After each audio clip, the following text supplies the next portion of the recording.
Acá, en la departamental Lomas de Zamora, tenemos 3 salas de apelación en lo civil, comercial y familia, y 3 salas de apelación en lo penal. Hay solo una mujer, camarista. Igual situación se repite en el Superior Tribunal Penal de nuestra provincia, que es el Tribunal de Casación, solo una mujer, y también solo una jueza en la Suprema Corte bonaerense.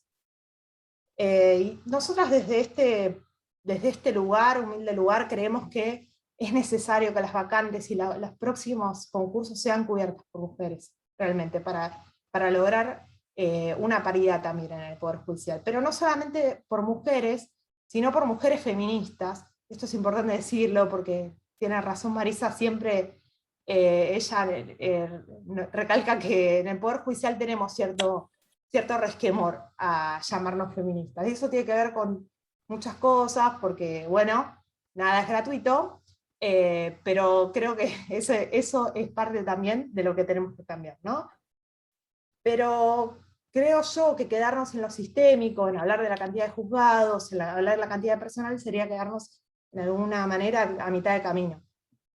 En este sentido creo que tendríamos que verlo también en términos aletáicos, como propone, por ejemplo, Amalia Maya, ¿no? O sea, que a la hora de decidir la persona que va a ocupar cierto cargo, no solamente el decisor o la decisora se fije en los papeles académicos, que por supuesto son muy importantes, sino también en otras cuestiones más que tienen que ver con las condiciones personales, éticas, morales del postulante, ¿no? Su conciencia feminista, como dice Marisa, la perspectiva de derechos humanos, la mirada interseccional sobre los problemas, la empatía con los desventajados, todas estas son cuestiones que creemos tienen que estar sobre la mesa en el proceso de selección de magistrados. Y por eso creemos que los trabajadores y las trabajadoras tenemos que tener voz y voto en ese proceso, porque fíjense que fue a partir de que una trabajadora judicial llegó al Consejo de la Magistratura de la Nación, es que nosotros se evidenció lo que nosotros ya sabíamos, ¿no? Que de esto se sabe bastante poco. ¿Se acuerdan que cuando Vanessa Siley le preguntó al postulante por el techo de cristal, bueno, respondió cualquier cosa, no sabía de lo que se trataba? Así que por eso nos dio cuenta de que necesitamos más y mejor ley Micaela, que no sea algo esporádico, que no sea, bueno, listo, esto lo es una vez por año, yo ya cumplí, sino que hablemos algo de algo más serio y de algo más permanente. Por último, ya cerrando, quisiera decir que necesitamos también un poder judicial más diverso, un poder judicial que sea tan diverso como la sociedad misma, que no es lo que actualmente nos pasa. Y sobre este punto es fundamental, para terminar con la endogamia del Poder Judicial, el ingreso democrático al Poder Judicial, una deuda realmente pendiente. Yo creo que, bueno, todo esto tenemos que cambiarlo todo porque es lo justo, porque es lo que corresponde, pero también, y esto lo digo a título personal, porque no hay margen para otra cosa, creo yo. El Poder Judicial es la institución con mayor desprestigio en la Argentina.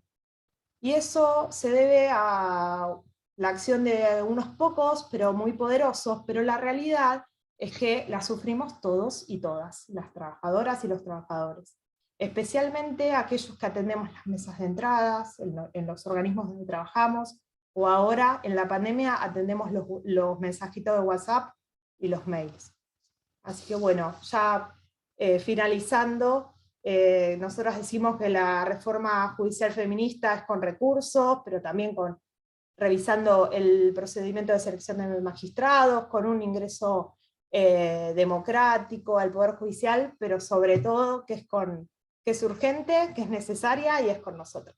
Muchas gracias. Gracias, Guillermina. Estuvo muy bueno. La verdad que parte de todo lo que decís también es parte de lo que muchos de nosotras pensamos. Y bueno, le has puesto voz a un montón de opiniones que desde hace poco está en diferentes grupos que se arman de diferentes compañeras. En mi caso, de compartirlo con vos, con Agustina, de un montón de chicas, Noralí, que están acá hoy presentes. Así que te agradezco por ser la compañera que hoy se puso al frente de esta invitación. Bueno, les quería agradecer la participación, en mi caso, y a modo también un poco personal, a una compañera, Aymara Val, que está presente y que fue compañera mía de trabajo, una compañera que hace un trabajo territorial maravilloso, así que gracias, Aymara, por conectarte hoy y estar entre nosotros. También le agradecemos al defensor general, el doctor Germán Bauché, por estar presente, y a Débora, que es una compañera que hoy está a cargo de la Secretaría Provincial de Género. Gracias por estar acá.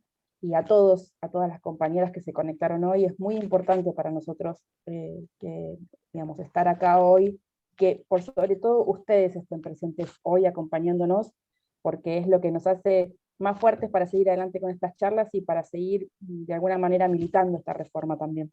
¿Sí? Le doy la palabra a Agustina. Felicitaciones, Guille, estuviste increíble. Quería saludar también un poco a los compañeros de otras departamentales, de Morón, de Quilmes, de Avellaneda, que están presentes hoy. Bueno, a un montón de compañeros y compañeras que les interesa discutir qué justicia queremos. Y a nuestra compañera también de Cava, bueno, y de Córdoba, que ya saludamos. También quería hacer una mención especial a Luciana Anguera, que es parte de la Secretaría de Género del municipio de Lomas, que también está presente. Y ahora le damos la palabra a Marisa Herrera, no, perdón, a María Rosa Martínez, discúlpenme.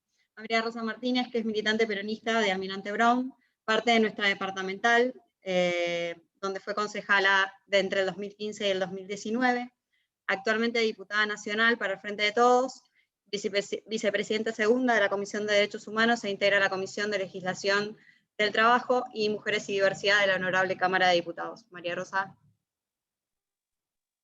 Hola, muy buenas tardes a todos, a todas, a todes. Bueno, me agarra un poco de vértigo al ver algunas presencias muy conocidas y queridas de compañeros y compañeras, y no les voy a decir doctores, a aquellos que ocupan cargos importantes, y que de alguna manera, bueno, me desafío personalmente a estar hablando de estos temas. Le agradezco mucho a los compañeros del Poder Judicial, del sindicato, porque, bueno, cuando vi la proclama que habían hecho, que era con nosotras, yo la tomé inclusive no solamente para esta conversación, sino para otras, porque me parece que así se hace camino al andar. O sea, cuando nosotros hablamos de reforma judicial feminista, venimos a hablar de, una compañera me decía, lo obvio no tan obvio, que es que estamos hablando de feminismo en el Estado y en las relaciones sociales, y desde una perspectiva de justicia social, de búsqueda de igualdad, y de transformarlo todo, porque todo ha estado impregnado por patriarcado y por colonialismo. Entonces, si nosotros decimos que queremos esta reforma feminista, no estamos diciendo que solo queremos mujeres en el Poder Judicial, no estamos diciendo que queremos estar por encima de, sino que estamos hablando de cierta justicia, de un poco más de justicia. Y le agregaría el feminismo este concepto que hemos podido desarrollar, que tiene que ver con la interseccionalidad, y que me parece que complementa enormemente esta visión. Porque hablamos también de vulneradas, de vulnerados, hablamos también de pobres, hablamos también de distintos, diversos, de cuerpos diferentes, marginados, hablamos de exclusión, hablamos de raza, y nos parece que ambas cosas hoy en paralelo empujan hacia una visión de reforma judicial feminista. A veces estas reformas tienen origen en el sufrimiento, el dolor o la exclusión, y en este caso en particular creo que nosotras hemos desarrollado a lo largo de la historia, por lo menos de nuestro país, una capacidad de resistencia y de batalla por aquellos que son nuestras ideas de democracia, de participación y de construcción social, que se remontan largamente en nuestra historia. Nosotros decimos, este año cumplimos 70 años del voto femenino. Sin embargo, la batalla empezó mucho antes. Las anarquistas, las socialistas peleaban por el voto femenino, y fue la organización y el protagonismo de las mujeres lo que logró esa transformación. En no estamos hablando solo del Poder Judicial cuando hablamos de reforma feminista, estamos hablando de todas las áreas del Estado, del Poder Ejecutivo, del Poder Legislativo. En el Legislativo cumplimos 30 años de la ley de cupo, y sin embargo, la primera vez que votamos, hubo casi la misma proporción de mujeres que cuando votamos la ley de cupo. Un 29% fueron candidatas y la ley de cupo arribó al 30%. Por eso también es importante que cuando hablamos de avances de las luchas por la igualdad, veamos proyectos políticos que habilitan o deshabilitan esas luchas por la igualdad. Porque hace 70 años la proporción de mujeres en la Cámara casi era igual a la que pudimos lograr en el 91 con ley de cupo. La habíamos perdido. Y no la habíamos perdido porque sí. También es cierto que hemos votado la ley de paridad en las cámaras de diputados, en las cámaras legisladores, que costó un montón la implementación. Yo recuerdo el debate en el Consejo Deliberante cuando decíamos ley de paridad y decían a partir de cuándo y por qué, y si no es nacional, es provincial, cómo se aplica. Y ahora la búsqueda de compañeras mujeres para incluir en las listas, y yo espero que prontamente haya una incorporación de compañeras de la diversidad, de travestis y trans incorporadas a las listas, indígenas, negras, porque de eso se trata. O sea, el avance en el Estado, en el Ejecutivo, en el Legislativo, encuentra un lugar casi de resistencia, no diría natural, pero sí construida, de un poder que se siente por encima y por fuera de estos debates. Por eso es tan importante que los trabajadoras, les trabajadores estén siendo una parte activa de esta discusión, pero también la sociedad toda, porque no va a ser una transformación que el Poder Judicial asuma sobre sí mismo, que se autotransforme en una perspectiva feminista, porque decía Marisa cuando estábamos en la espera de arrancar, es un poder que está cómodo con esta cuestión, que está cómodo con ser de alguna manera todavía tan señorial, tan de palacio, tan lejano a la realidad de los acontecimientos, tan desacoplado con la realidad. Y no estamos hablando de justicia, estamos hablando de poder judicial, porque también creo necesario reivindicar algunos hechos de justicia que sin ninguna duda se han generado a lo largo de la historia de ese poder patriarcal y liberal. Y cuando analizamos cómo se logran las conquistas, vemos que, por ejemplo, cuando salimos a la calle a decirle no a la Corte Suprema con el 2x1, logramos que se retrotrajera la decisión. Entonces ahí me parece que también hay una clave de ver por dónde va a pasar nuestra batalla, por dónde va a pasar nuestra búsqueda de reforma feminista. Porque me parece que hay que hacer un diagnóstico, y yo creo que hay algunas palabras de las que enunció Guille que son centrales, como el tema de democratización, participación, elección. Y hay otras, Camilo,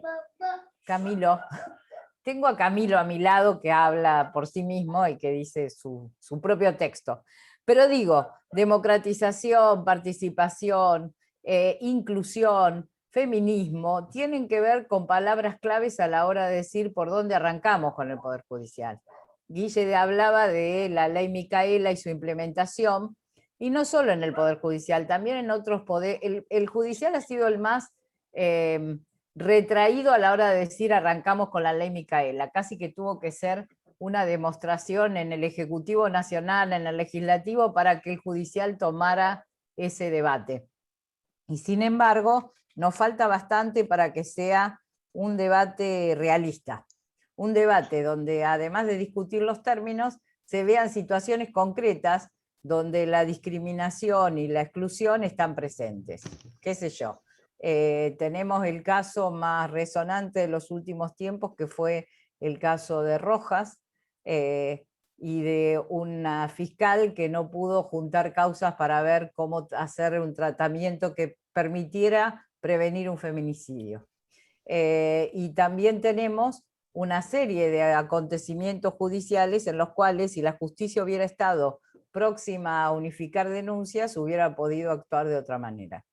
sin contar esto que decía Guillermina de la atención al público, y que sin ninguna duda en nuestra región, solamente entrar a tribunales es una trama difícil. Solamente ingresar y saber dónde están los lugares, dónde están las cosas. Entonces, cuando hablamos de acceso, y además a veces se trata de mujeres víctimas que van con sus niños, que han hecho un viaje largo de Gleu hasta tribunales, y que se encuentran con todas esas barreras que son físicas.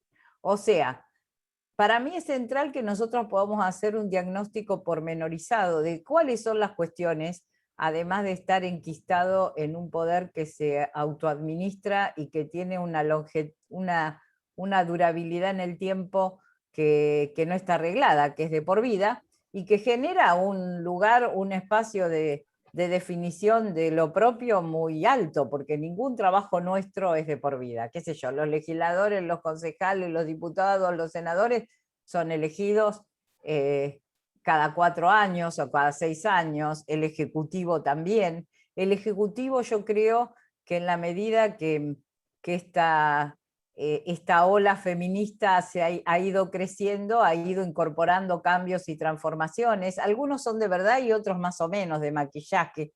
Yo digo, cuando se habla de las fotos de los gabinetes o presidenciales y se habla de la incorporación de mujeres, no se trata de poner figuras, se trata de poner mujeres con protagonismo, con decisión, con participación, porque de lo contrario vamos a empezar a hacer solo fotos, y eso siempre es riesgoso. El tema de tener ministerios de mujeres y diversidad a nivel nacional, a nivel de las provincias, a nivel de los municipios con secretaría, ayuda a esa transformación. Entonces, ¿cómo hacer para transformar el Poder Judicial? Si decimos que no va a ser desde adentro, y bueno, hay una salida que es desde afuera con fuerza, desde el protagonismo de las mujeres y la diversidad, y también del protagonismo de la academia, del protagonismo de los trabajadores y las trabajadoras organizadas. Guillermina hablaba de maltrato. Nosotros hemos votado, o de maltrato laboral, nosotros hemos votado la adhesión al convenio 190 de la OIT, que tiene que ver con violencia en el ámbito laboral, que es totalmente amplio, que incluye la salida del hogar hasta la vuelta, no solamente en la instancia del lugar de trabajo, sino también la instancia de viajes, de comunicaciones, y que nos inspira a seguir haciendo legislación vinculada a la violencia en el ámbito laboral más apropiada y pertinente. Conversaremos de eso para ir avanzando, porque me parece que los porcentajes que vos mencionas son alarmantes, decididamente alarmantes, y hemos tenido recientemente casos de jueces como Geminiani que, bueno, la reacción ha sido diferente a la de años anteriores, o la reacción frente a la escucha del video cuando Vanessa le pregunta al juez qué sabe del techo de cristal. La reacción no fue que contestara, que no supiera, porque podría no saber. La reacción más que por lo menos yo registré como más difundida fue cómo zaracea este señor, qué cosas inventa, qué necesidad tiene, porque podría haber dicho, nunca escuché ese término. En mi carrera profesional, en mi vida, nunca escuché ese término. Sin embargo, intenta inventar, y eso es lo preocupante, la necesidad de dar una respuesta cuando no se tiene. El otro gran tema es el tema del rol del Poder Judicial en las democracias latinoamericanas. La verdad, espantosamente preocupante. Ya el imperio no necesita, y el poder económico internacional no necesitan de golpes estatales, porque tienen al Poder Judicial como aliado.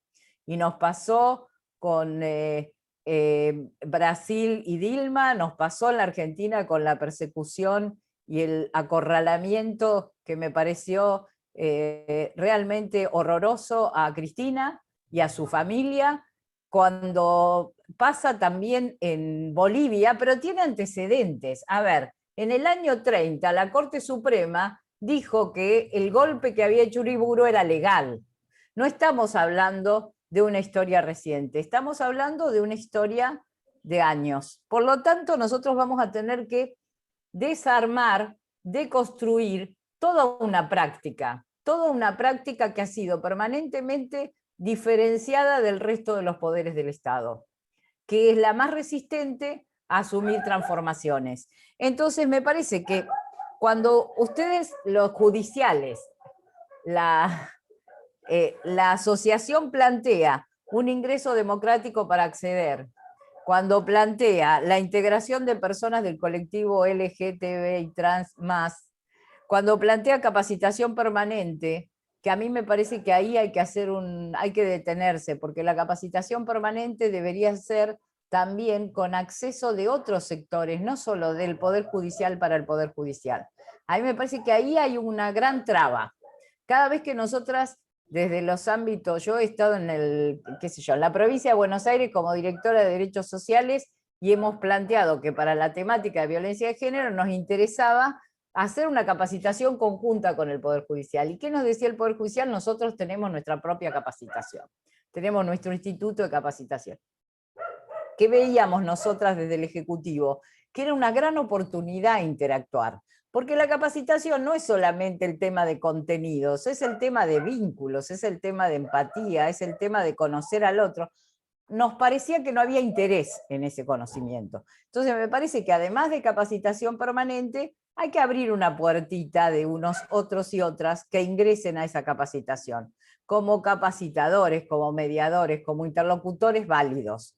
Me parece que la estructura organizacional que achique la brecha de género está en los cargos superiores, porque en los inferiores, por lo menos del conocimiento que yo tengo, la mayoría son mujeres. O sea, que ahí el desacople tiene que ver con la jerarquía, no tiene que ver con los y las trabajadoras. Nos pasa esto en muchas instituciones, no solo en el Poder Judicial, pero particularmente en el Poder Judicial es muy notable. Los derechos laborales, por supuesto, y lo que decía Guillermina, que en algunos casos, por ejemplo en el caso de Río Negro, ha habido algunas modificaciones, que es que los consejos deliberantes eligen a los jueces de paz, que los jueces de paz no necesariamente son abogados, que pueden dictar cautelares sin serlo, y que es un avance que también me parece que lo que amerita este debate de reforma judicial feminista es que vayamos tomando aquello que empieza a funcionar en otros lugares que no sean la centralidad. A veces la centralidad geográfica, digo, porque todo pareciera que tiene que pasar cercano a Buenos Aires o a la capital, que miremos con atención esos cambios y cómo funcionan. Porque sin ninguna duda, para las reformas estructurales de poder, del Poder Judicial, vamos a tener que apelar seguramente a una reforma de la Constitución, que no está mal planteársela, que cada vez que se plantea se asocia casi insidiosamente con reelección, y que no tiene que ver con copiar a ningún país vecino, sino copiarnos a nosotros a veces. Todavía no tiene explicación por qué la derogación por parte de un golpe, el golpe de la Libertadora de la Constitución del 49, mantiene esa Constitución sin poder ser nuevamente al menos debatida. O sea, el constitucionalismo social, que abarcaba muchos de los aspectos que nosotros hoy tenemos en debate, no fue parte de una discusión ni siquiera posible dentro de los gobiernos democráticos, porque siempre tuvo el sesgo de que apelaba a un proceso de reelección. Yo creo que nosotros tenemos que ir hacia la conquista de justicia, tenemos que ir hacia que no todo conflicto, inclusive aquellos que tienen que ver con las violencias, se tiene que judicializar. Tenemos que pensar en que lo punitivo está directamente relacionado con lo autoritario y la discriminación, y no la restauración de la estima, de la posibilidad. Yo creo que hay que seguir hablando de justicia restaurativa para que sea parte de un recurso no novedoso, fundamental del Poder Judicial. Creo que hay que pensar en mecanismos más humanos para resolver los conflictos, que cuando uno dice buscar cierta paz social tiene que ver con generar justicia, como decía Aristóteles. Si hay más justicia va a haber menos conflictividad y más posibilidades de vivir bien. Que hay sectores a los que la justicia nunca llega, que cuando hablamos de patriarcal hablamos que, por ejemplo, las mujeres que están hoy encarceladas por situaciones de narcotráfico en general se han dedicado al narcomenudeo para sostener muchas veces a sus propias familias, y que eso no está en debate. No, que no está en debate cuál es la situación de las cárceles cuando vemos que la habitan jóvenes pobres y mujeres pobres mayoritariamente. A esos sectores la justicia no llega, ni siquiera se lo podrían plantear que haya justicia. La importancia de la cercanía a la hora de hablar de justicia, porque cuando es muy difícil acceder, es difícil que se generen situaciones de justicia. Que los jueces empiecen a ser personas más comunes. Cuando hablamos de familia judicial, no hablamos de nosotros, los que estamos aquí, hablamos muchas veces de personas con un alto nivel de ingresos pertenecientes a una clase social que no se vincula, y eso genera un distanciamiento enorme. Decimos también juzgados de menor cuantía, cuando hablaba Guillermina y hablaba de las fiscalías especializadas. Nosotros sabemos que las causas se acumulan y que eso impide una resolución rápida. Y también hablamos de algunas decisiones que hay que tomar en términos legislativos, qué sé yo, la reforma del Código Penal, la del civil que comentaba Marisa, que fue en avance. Nosotros estamos trabajando fuertemente porque cada vez que ocurre una situación de violencia de género que nos conmueve fuertemente, el punitivismo aparece fuertemente. En la Cámara lo hemos visto, y aparece sobre todo en manos de los varones. Es raro esto. Nosotros hemos tenido muchas reuniones con jueces y juezas y con defensoras para hablar de qué tipo de justicia necesitamos y de medidas, y las acciones más punitivistas tienen que ver con los varones. Nosotros decimos que el Poder Judicial hizo presidente a Macri, porque le permitió que todas sus causas fueran desestimadas en el mismo momento que tenía que asumir la presidencia. También el Poder Judicial ha permitido que el endeudamiento que produjo Macri durante su gobierno, sin consulta y sin pasar por el Poder Legislativo, no sea un tema de justicia. Sí lo fue el dólar futuro, no la deuda que tenemos con el Fondo Monetario Internacional. Yo creo fundamentalmente que nosotros vamos a tener que desentramar, desestructurar toda una creencia que es que por abogados, por palacio y por señores, ahí está la justicia, y volver a este concepto que nos ha inspirado durante muchos años y que sigue siendo tan vigente, de la justicia social. De la justicia social como herramienta para dignificar la vida, para dignificar a las personas, para saber que se puede vivir mejor y que se puede hacer que la justicia llegue a todos y todas y todes. Y militar ese cambio, me parece que es la única manera. Militar ese cambio, que no significa desactivar ninguno de los dispositivos que hoy están en marcha para cambiarlo. Al contrario, creo que es un debate en la universidad, es un debate de los y las trabajadores, es un debate del legislativo, es un reconocer cómo hemos avanzado las mujeres, y sobre todo es un manifestarnos. La primera marcha del Ni Una Menos terminó en tribunales. Bueno, no casualmente, no casualmente. Muchas gracias.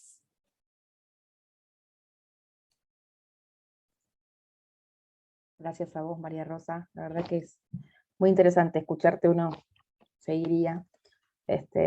Hay mucho de cierto en todo lo que decís, así que bueno, nada, maravillosa. Gracias por estar. Bueno, seguimos un minutito saludando a algunos compañeros que se hicieron presentes.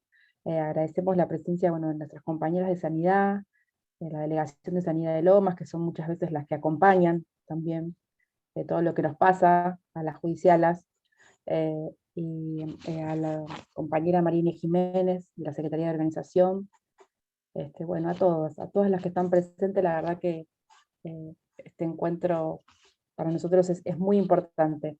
Así que bueno, gracias por estar ahí, por quedarse y por participar, porque vemos que el chat está muy activo.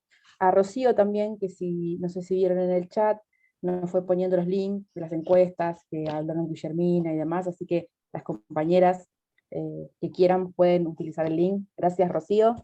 Y bueno, le paso la palabra a Agus. Bueno, muchas gracias por la intervención, María Rosa, estuviste increíble y me encantaría debatir como estábamos debatiendo durante horas. Y ahora le damos la palabra a Marisa. Marisa Herrera es abogada y doctora en Derecho de la UBA, es docente de esta universidad y de la Universidad Nacional de Avellaneda, e investigadora del CONICET. Marisa, cuando quieras arrancar. Bueno, hola, ¿cómo están? Mi perdón, pues estoy mal de la voz, pero bueno, acá estamos. Para mí es un placer enorme, enorme estar acá compartiendo este panelazo con Guille y con María Rosa, una gran compañera.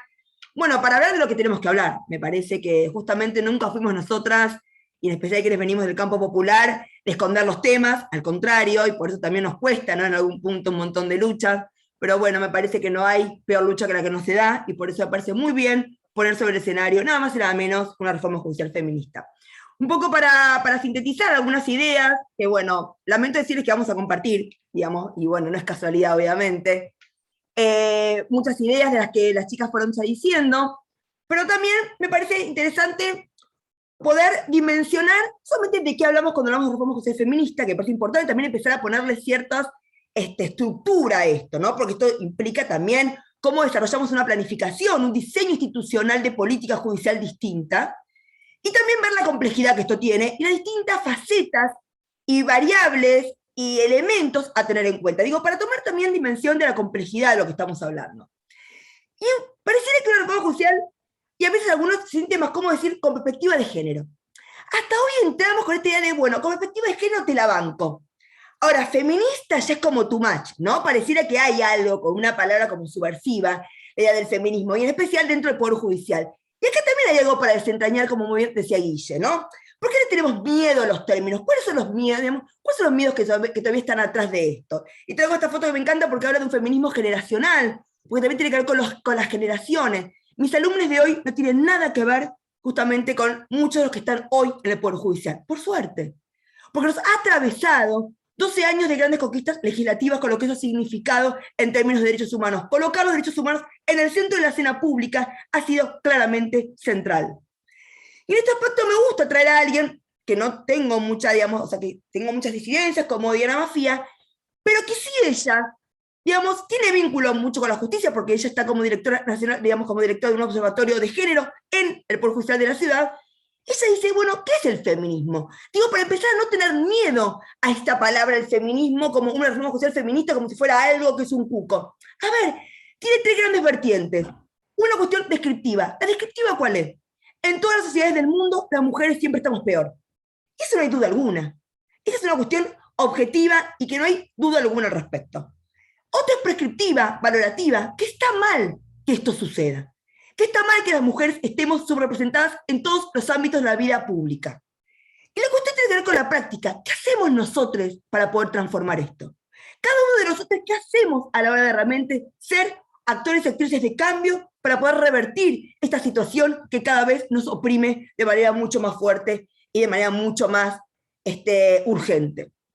La semana pasada, la Comisión Interamericana de Derechos Humanos saca una recomendación diciendo que básicamente los países que tenemos, que firmamos o ratificamos la Convención Americana, entre ellos Argentina, llaman a los estados de la región a aplicar la perspectiva de género en todas las políticas públicas, decisiones administrativas y resoluciones judiciales. Pareciera que todavía están empezando a ver que hay que resolver con perspectiva de género. Resolver es una parte. Esto que estamos acá planteando es diseñar un poder judicial, una justicia que es mucho más, decimos, una justicia feminista, es una visión mucho más profunda, no solamente sentenciar con perspectiva de género. Cómo se abordan los procesos mismos, cómo se trabaja dentro, esto que decía muy bien Guille, el maltrato que hay dentro de las instituciones, y no voy a hablar de un juez de familia que tiene causas por violencia familiar. Pero digo, a ver, sabemos todos y esto pasa. Y esto no es por Espíritu Santo. La pregunta es cómo ponemos límites para que esto está mal. No está bien, como diría Conrad cuando fue el famoso tema de aborto. No está bien, está mal. Hay cosas que están claramente mal. Las podemos cambiar. ¿Tenemos un diagnóstico compartido? Y acá es cierto, como muy bien dijo Guille, que de los tres poderes del Estado, el que menos confianza le da a la ciudadanía es el Poder Judicial. Hay que hacerse cargo también de esto. Esto no es porque sí. Algo se ha hecho para llegar a esto. La pregunta es, si todos tenemos el mismo diagnóstico, si todos partimos de la misma base y si todos nos animamos realmente a dar un debate profundo al respecto. Porque yo me acuerdo de cuando salió el Consejo Consultivo el año pasado, lo primero que pasó, las cacerolas. Las cacerolas es el no querer debatir, es la superficialidad más absoluta en el debate. Animémonos a dar un debate profundo al respecto. Ideas hay, acciones hay, propuestas hay, juntémoslas, armémoslas y sigamos adelante. Porque si nunca empezamos, nunca vamos a poder llegar a una reforma judicial feminista en serio en algún momento de manera a largo plazo. Y claro, como bien decíamos, Alberto puso el dedo en la llaga, o por lo menos en el fin de semana, cuando habló ante estudiantes, como cierra el Encuentro Federal de Estudiantes de Derecho, él habla de nada más y nada menos que la duración de los jueces. Es cierto que es un debate pendiente, no hay que tenerle miedo a esto. Y no solamente eso, miren cómo Clarín titula la relación con la justicia, dice, estabilidad judicial, la nueva pelea del presidente contra los jueces está resuelta hace 170 años.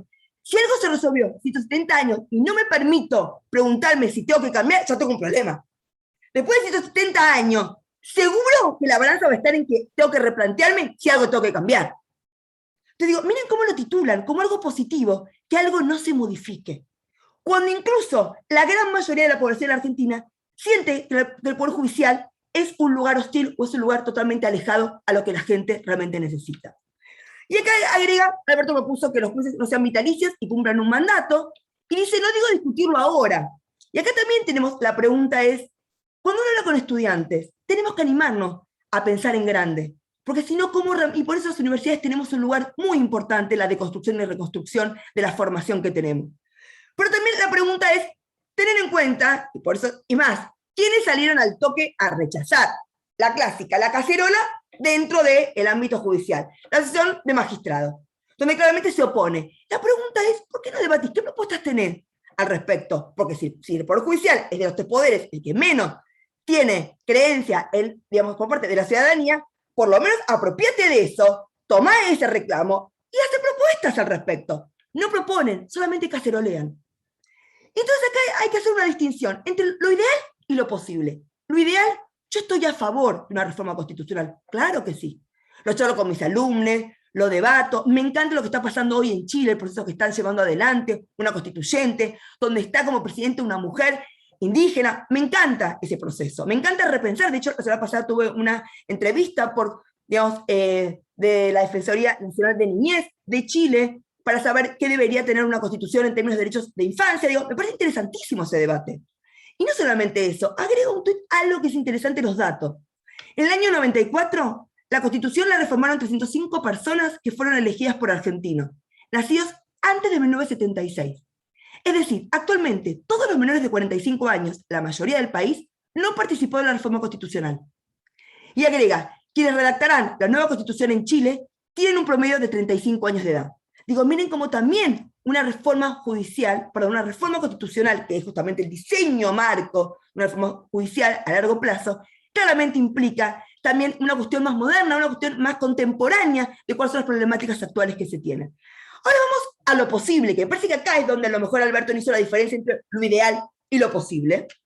Y en lo posible, ¿cómo leemos? ¿O quiénes leen lo que dijo Alberto? ¿Por qué digo esto? Porque es cierto que el propio artículo 110 de la Constitución habla de buena conducta, mientras duren y tengan buena conducta. Y la pregunta es, ¿cómo analizamos la cuestión de la buena conducta? Y ahí tiene que ver con el sistema de remoción y sancionatorio del Poder Judicial, que no funciona. Y ahí también tenemos la cuestión de la rendición de cuentas. Yo soy investigadora del CONICET. Cada 2 años tengo que ir al CONICET y decir los libros que escribí, las charlas que di, las ideas que tuve, lo que generé. Y está muy bien que haga así. El Poder Judicial hoy asumen, y si quieren, en su vida, tienen que rendir cuentas. En su vida. Cuando encima de los 3 poderes es el menos democrático, por lo cual es el primero que debería tener una instancia de rendición de cuentas. Porque aparte de hecho, si yo trabajo bien, no tengo miedo de rendir cuentas, porque además es lo que le debo como funcionario público a la sociedad. Entonces, ¿pero por qué pasan estas cosas? Como bien acá traía María Rosa, ¿no? Digo, esto no fue hace 30 años atrás. Bueno, si nos pasó con lo de Fer Iglesias esta semana, tampoco podemos esperar mucho, ¿no? Digo, esto nos pasó ahora, el 8M, o sea, no entienden nada, no es que no entienden nada. Esto pasa. Y porque les importó mucho más la cantidad de veces que fue Olivos Flor Peña, no les importa las 15 veces que fue Boninski a jugar al pádel. Digo, también, qué selectividad que hay a la hora de qué es lo que me importa, de qué visitas me importa y qué visitas no me importan. Lo cierto es que esto también pasa porque hay una impunidad. Y esto también tiene que ver con esos hilos subterráneos que seguimos teniendo, donde hay que desestructurar para tener una justicia en serio, que sea una justicia que se anime a mirar a la gente de frente. Y de hecho, si uno analiza la Constitución, porque ya que son tan republicanos, aquellos que critican una reforma judicial y en especial feminista, la pregunta es, leamos la Constitución. ¿Qué dice la Constitución? Que a los 75 años, en principio, hay que irse. Y que si no, un proceso especial que se regula por el Consejo de la Magistratura por 5 años más. Sin embargo, como bien dijo Guille, la única mujer que tenemos en la Corte Suprema hizo un amparo para quedarse. Digo, tengo una Constitución, pero no la cumplen todos, la cumplen algunos. No la leen todos, la leen algunos. Y no solamente eso, tengo un 114 de la Constitución que me dice que la administración de los recursos económicos del Poder Judicial lo maneja el Consejo de la Magistratura, guste o no guste, dice eso la Constitución, y sin embargo, tengo la Corte Suprema que tiene un fondo anticíclico de más de 30 millones de pesos, que no sabemos a dónde va la plata como si fuera una financiera. Tiene plata de 30 millones de mil pesos del Poder Judicial, que no sabemos la Corte a dónde lo asigna, porque tener el poder del dinero te da justamente el poder y el manejo de la discrecionalidad que tiene lo que es hoy la Corte. Esta Corte que tenemos hoy, con este poder irrestricto, es por falta de volver a acomodar los engranajes institucionales para poder realmente repensar un poder judicial distinto. Y por eso hoy están los trabajadores y trabajadoras de la justicia nacional puteando, por decirlo así de una manera bien sencilla, justamente con el sistema que tienen pésimo de Internet, porque claramente a dónde van los recursos no sabemos. Ahora, ¿para qué? Para los contratitos, para las cuestiones más, bueno, ahí también hay algo para repensar. Hay que rendir cuentas incluso también del aspecto económico. Y de los 3 poderes del Estado, ¿quién fue el único que no se capacitó según la ley Micaela? ¿Por qué? Tiene esto que muy bien decía María Rosa, esta cosa endogámica. ¿Cómo me va a venir a capacitar a mí, una ministra Odora Barrancos? Pero ¿cómo a mí? Ellos tienen su propia capacitación. Ellos no se juntan con la plebe. Y eso también forma parte de un poder judicial que se anima a incumplir una ley porque tiene espalda y tiene resto para hacerlo, porque la sociedad no los interpela, porque ser supremo, estar bien arriba, hace estar alejado de la posibilidad de ser interpelado por la sociedad. Hace poco cumplimos un año de este Consejo Consultivo, con sus diferencias, con sus pluralidades, porque se imaginarán que entre muchos de los que están acá y yo hay un abismo de diferencia. Sin embargo, supimos construir un diálogo de 64 páginas con recomendaciones. Es más, estoy convencida que este año y medio que hemos tenido hasta ahora, perdón, alguien tiene un micrófono prendido, si lo puede apagar, gracias, porque como estoy mal de la voz también. Gracias. Este año y medio que hemos tenido, en materia de justicia, si hay algún debate profundo, en serio y real que se ha hecho, ha sido este trabajo del Consejo Consultivo, que se animó a ir a los cimientos de transformaciones y modificaciones, como vamos a ver, estructurales. Podemos compartir o no compartir, pero son debates que van mucho más allá de los nombres, van realmente en la institucionalidad con lo que eso significa. Y yo cuando me nombraron para este consejo, a la noche llego a mi casa y recibo un mail, jamás en la vida recibo un mail, de la Cámara de Comercio de los Estados Unidos de Argentina felicitándome. Yo decía, qué ilusa, ¿no? Yo, qué romántica. ¿Qué hace la Cámara de Comercio de los Estados Unidos felicitándome? Es esto cuando hablamos de los poderes fácticos, del poder económico, los poderes mediáticos y el poder judicial. Esa trama oscura que hay detrás tiene que ver también con esto. Y no solamente eso. Incluso como no les fue bien porque no le dimos claramente, no receptamos las ideas que ellos hubieran querido que receptemos, hicimos un trabajo claramente independiente, acá hicieron 8 propuestas por un sistema judicial eficiente. Me hace acordar a la meritocracia, ¿no? Esos términos que el lenguaje no es neutro, en el cual está AmCham, el Colegio de la Calle Montevideo, que no hace falta que les digan lo que es, y el Grupo Ideas, justamente de empresarios, crea estas 8 propuestas, que nunca jamás en la vida hablaron de la palabra género, no existe. Que nunca jamás en la vida hablaron de la palabra igualdad. Y que cuando hablan de derechos humanos, solamente para un capitulito de una capacitación, como si fuera una bolilla más, y habla mucho de recurso humano. Me interesa mucho esta cosa del recurso humano. Digo, nada es casual. Cómo redacto, qué propongo, qué ideas tengo, también forma parte de dónde pensamos y cómo construimos un poder judicial en serio de deconstrucción y reconstrucción en clave de derechos humanos. Y si no van los datos, miren lo que son las cosas. La Corte Suprema de Nación, la cabeza del Poder Judicial Nacional, claramente tiene datos actualizados desde 2018, lo último que hay. Porque también no dar información implica no, digamos, seguir estando oscuro. Porque informarte, la cantidad de otros, digamos, casos que tenés, la cantidad de tiempo que duran los procesos, y qué tipo de procesos, cuántas sentencias, el trámite de cada uno, todo eso implica transparentar. Y acá no se quiere transparentar. Por lo cual, la transparencia también forma parte de otro sistema que uno debe tener que afianzar o debe también generar a los fines de pensar una reforma judicial feminista en sentido mucho más amplio. 24.000, 25.000, 27.000, no importa, causas por año. Es imposible que una Corte Suprema pueda dar respuesta a semejante cantidad de casos. Porque además se puso una trampa muy interesante. La famosa doctrina de la arbitrariedad es lo más arbitrario y lo más discrecional. ¿Qué asumo y qué no asumo? Eso depende de la Corte y lo que ellos quieran. Y eso hace que esta cantidad de casos, ellos quieren asumir, pero después eligen qué es lo que quieren. Ese es el poder de la discrecionalidad. Por eso, fijar los tiempos, transparentar, hacer una agenda de causas mínimas, que al principio del año, del año judicial digan, ¿cuáles son los casos que la Corte va a analizar? Como mínimo, vivienda, ¿qué te importa? Vivienda, ¿te importa alquileres? ¿Te importa el tema de los vulnerables? ¿Te importa el tema? Bueno, ¿cuáles son los temas que te importan? Eso te hace también generar previsibilidad para que las universidades y la sociedad civil puedan, nada más y nada menos, que a través de la amicus curiae presentarse en los procesos, porque ya saben lo que va a venir. Acá vos nunca sabés qué es lo que está pasando y cuáles son los temas que van a tratar. Y miren cómo son las cosas. Sentencias con fundamentos propios, solamente 224. El resto son todos, digamos, de remisiones a dictámenes o fallos anteriores, y más todavía. Vos hoy te preguntan el tiempo de un caso en la Corte. No sabés.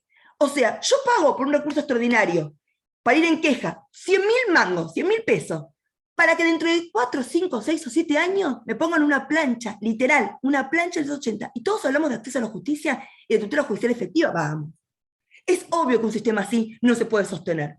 Y es más, Argentina pudo reformar un montón de leyes que han sido un gran orgullo. Sin embargo, lo que implica el procedimiento de recurso extraordinario ante la Corte sigue estando vigente la Ley 48 de 1863. Sigue vigente una ley de 1863. Son tan intocables que no podemos ni reformarle su proceso del recurso extraordinario. Y traigo esta foto, que seguramente se acordarán, esta idea también, ¿no?, de cómo los pulpos van teniendo ramas en todos lados, pero cuando analizamos el marco del Consejo Consultivo, los integrantes de la Corte y de la Judecu, otra gran lugar oscuro de las escuchas que están en la Corte y no deberían estar ahí, que proponemos que se quite, justamente pensemos los nombres de las personas que estaban. El hermano, el primo, el tío. La vez pasada alguien me decía, no se jubila hasta que no ponga a la hija como jueza.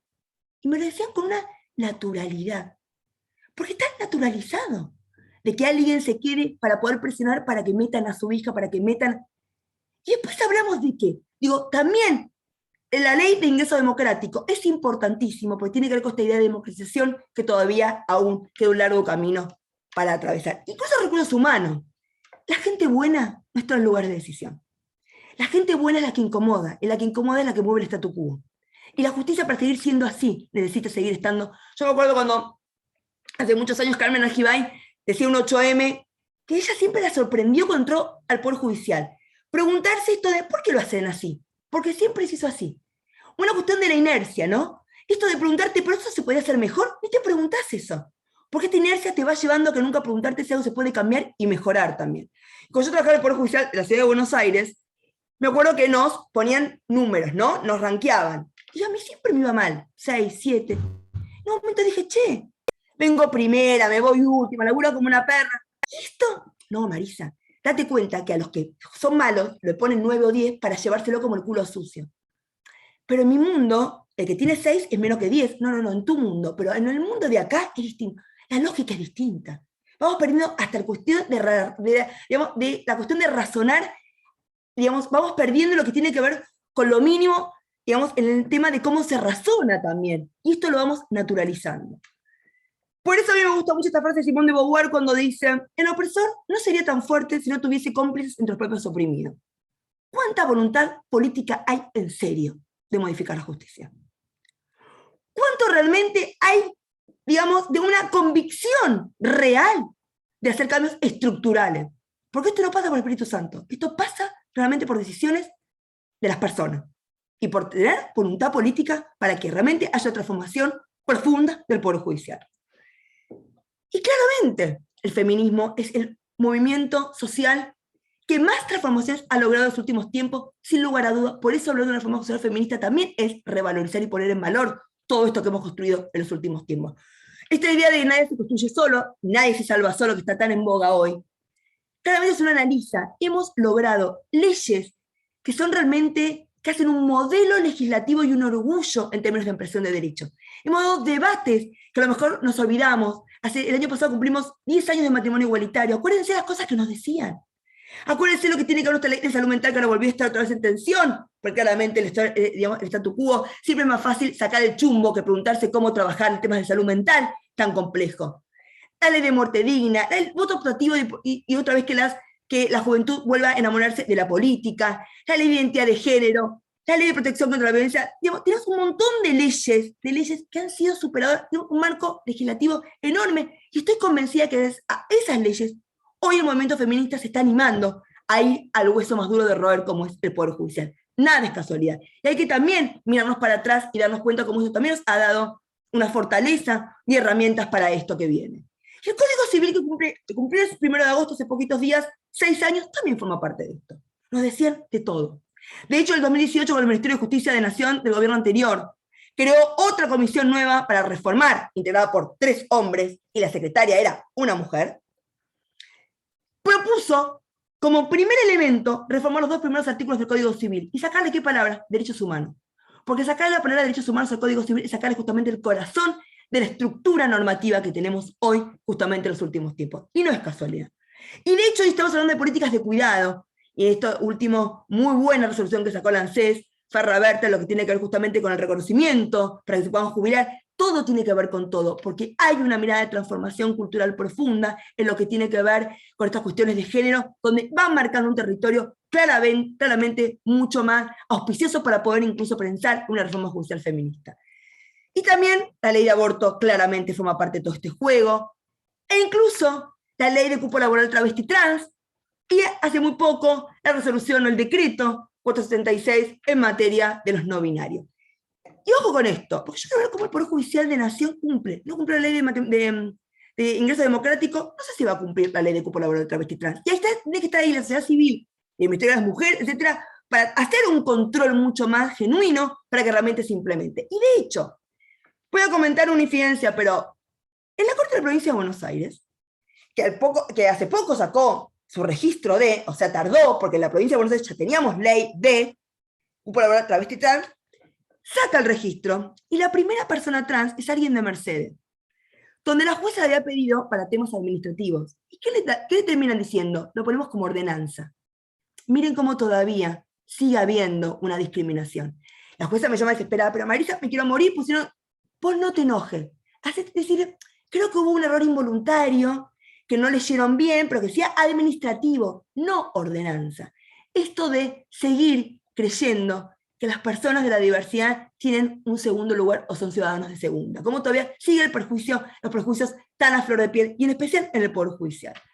Por eso estoy convencida cuando dicen Rita Segato, ser pluralista antes de ser feminista. Tener un mundo radicalmente plural como meta histórica. Estoy convencida que estas leyes de ampliación de derechos han venido a profundizar justamente toda esta matriz feminista, por el cual hoy nos animamos a hacer una reforma judicial claramente feminista. Yo soy feminista popular, no punitivista. Como María Rosa, como Guille, no creo en el poder punitivo, no creo en la represión, no creo en la persecución, justamente como forma de transformación cultural profunda. Y esto también nos trae una complejidad. Y claro que sí, por eso nuestra ley de salud mental es compleja, por eso nuestro Código Civil es complejo, por eso en materia de violencia que no hacemos del campo penal, sino específicamente suele ser del campo civil, trae consigo todo un espectro complejo. Pero también es cierto que tenemos que ser realistas y entender que hablar de reforma judicial feminista, una vez pasada alguien me decía, hacemos un podcast de 1 minuto sobre reforma judicial feminista, ¿no? Conmigo no contás, porque yo no voy a banalizar el tema, porque es imposible contar en 1 minuto todo esto. A lo mejor aborto, a lo mejor matrimonio igualitario, a lo mejor no binarios, uno puede hacerlo, porque es algo más cerrado, esto es mucho más de raíz, porque estamos enfrentándonos con el peor de los 3 poderes del Estado, con lo que eso significa. Y cuando uno, digamos, avanza, se da cuenta de por qué en el último Ni Una Menos colocamos como bandera justamente una reforma judicial feminista, por qué este primer foro federal hacia una reforma judicial feminista tuvo más de 6.000 participantes, porque empieza también a tener interés esta construcción de abajo hacia arriba, en este repensar un poder judicial que claramente es un poder judicial del siglo XIX para problemática del siglo XXI. Eso también hay que pensar en dimensionarlo no podemos seguir teniendo un poder judicial tan arcaico en su estructura, en su funcionamiento, en cómo está distribuido incluso. Y eso también hay que empezar a repensarlo. Y por eso, ¿de dónde venimos? Hacia dónde vamos. Tenemos un poder judicial, como bien se dijo acá, es conservador, es absolutamente patriarcal, elitista, privilegiado, cuasi vitalicio, jerárquico, escritural, porque siempre es más fácil esconderse en el escrito. Total, lo hace otro.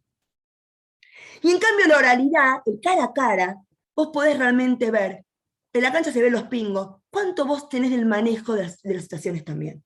Pero es importante también la oralidad, ir a la oralidad, lo que implica más con conflictos sociales, animarse a verlos en la cara. Esto de los escritorios, hay mucho escritorio y poco territorio. Y el Poder Judicial forma parte nada más y nada menos que el garante último de los derechos humanos de las personas.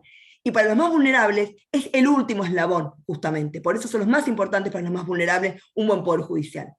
Y es oscuro, discrecional y clerical. Y tenemos que ir justamente al opuesto.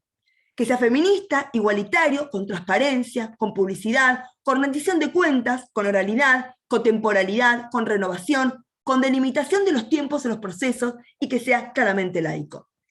Pero eso es el Poder Judicial, que no es todo. Para realmente tener un Poder Judicial transformador, también tenemos que ir a la matriz del sistema de donde se engarza.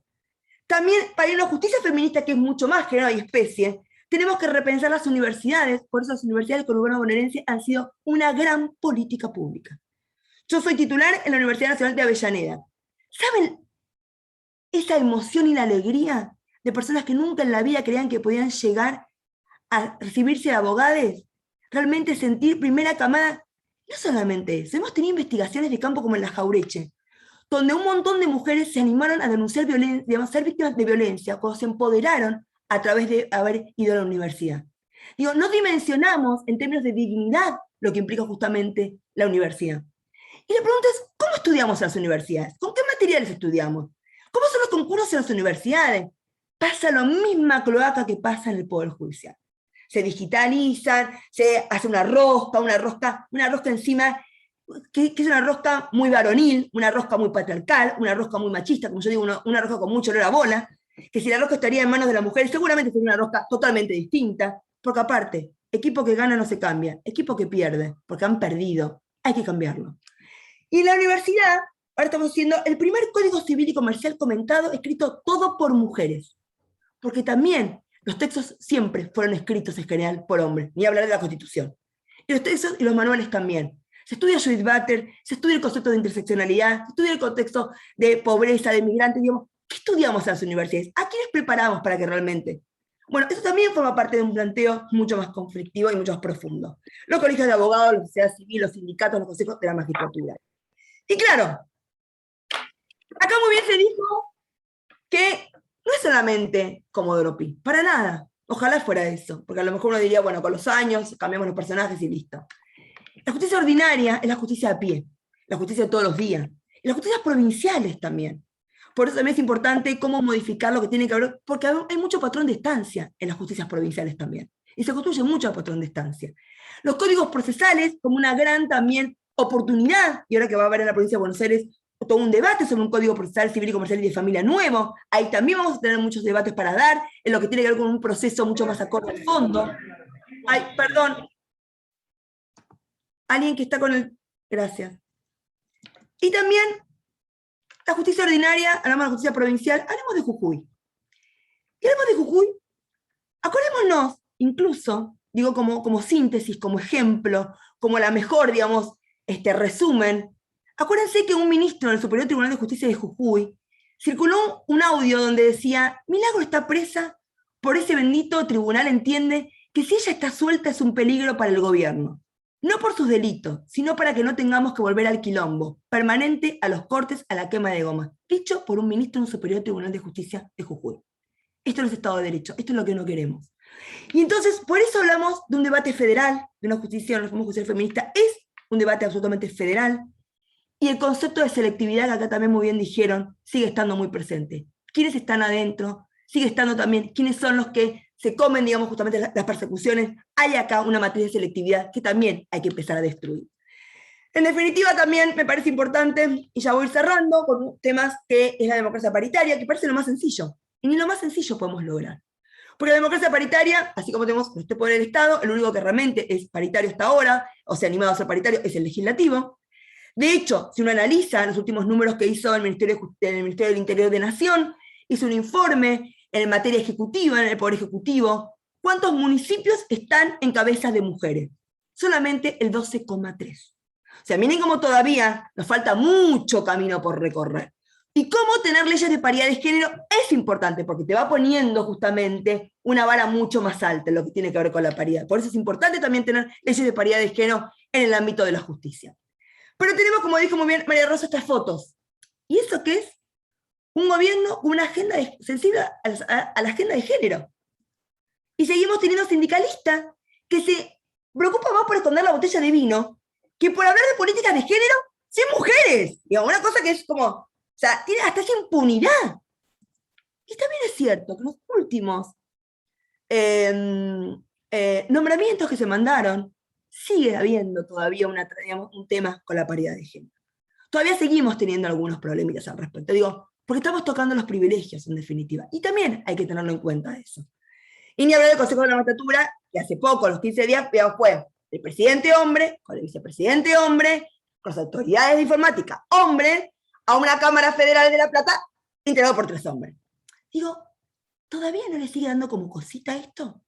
Bueno, esto es lo que estamos enfrentando todavía día a día. Digo, para ver la complejidad de lo que implica esto. La Oficina de la Mujer y la Corte Suprema de la Nación, los 8M le encanta actualizar los números. Yo estoy harta de actualizar los números del mapeo, mapeamos, me mapeo, yo mapeo, tú mapeas, en el cual el mapeo es ¿para qué? ¿En qué me interpela? Porque si yo mapeo, pero eso no me genera acciones positivas para poder interpelarme, la pregunta es, la Oficina de la Mujer, ¿habla de políticas de género? ¿Habla de políticas de cuidado? ¿Habla de licencias adentro del Poder Judicial? Eso es una oficina en serio de la mujer. Y voy a seguir mapeando. ¿Qué le va a seguir dando? Lo mismo. ¿Por qué? Porque esta famosa pirámide la conocemos todas, y con algo más todavía. Las mujeres que están en el lugar de decisión en el Poder Judicial, en su gran mayoría, y que yo conozco a muchas, han construido en la misma lógica machista que construyeron los hombres. Por eso, una cosa es ser mujer feminista. Y es eso lo que tenemos que ir. No lo mismo ser mujer que mujer feminista. No han derramado feminismo en el adentro del Poder Judicial, porque no son feministas. Han construido en la misma lógica machista. A mí, en el Consejo Consultivo, las mujeres me decían, chiquita. Digo, a ese nivel, digo, a ver, hablemos en serio cuando hablamos realmente de qué transformación queremos, porque el recurso humano es muy importante. Y por eso la elección y la selección es importante. Y me gusta el trabajo que se hizo de la vicepresidencia del Consejo de la Magistratura de la provincia de Buenos Aires, en términos prospectivos.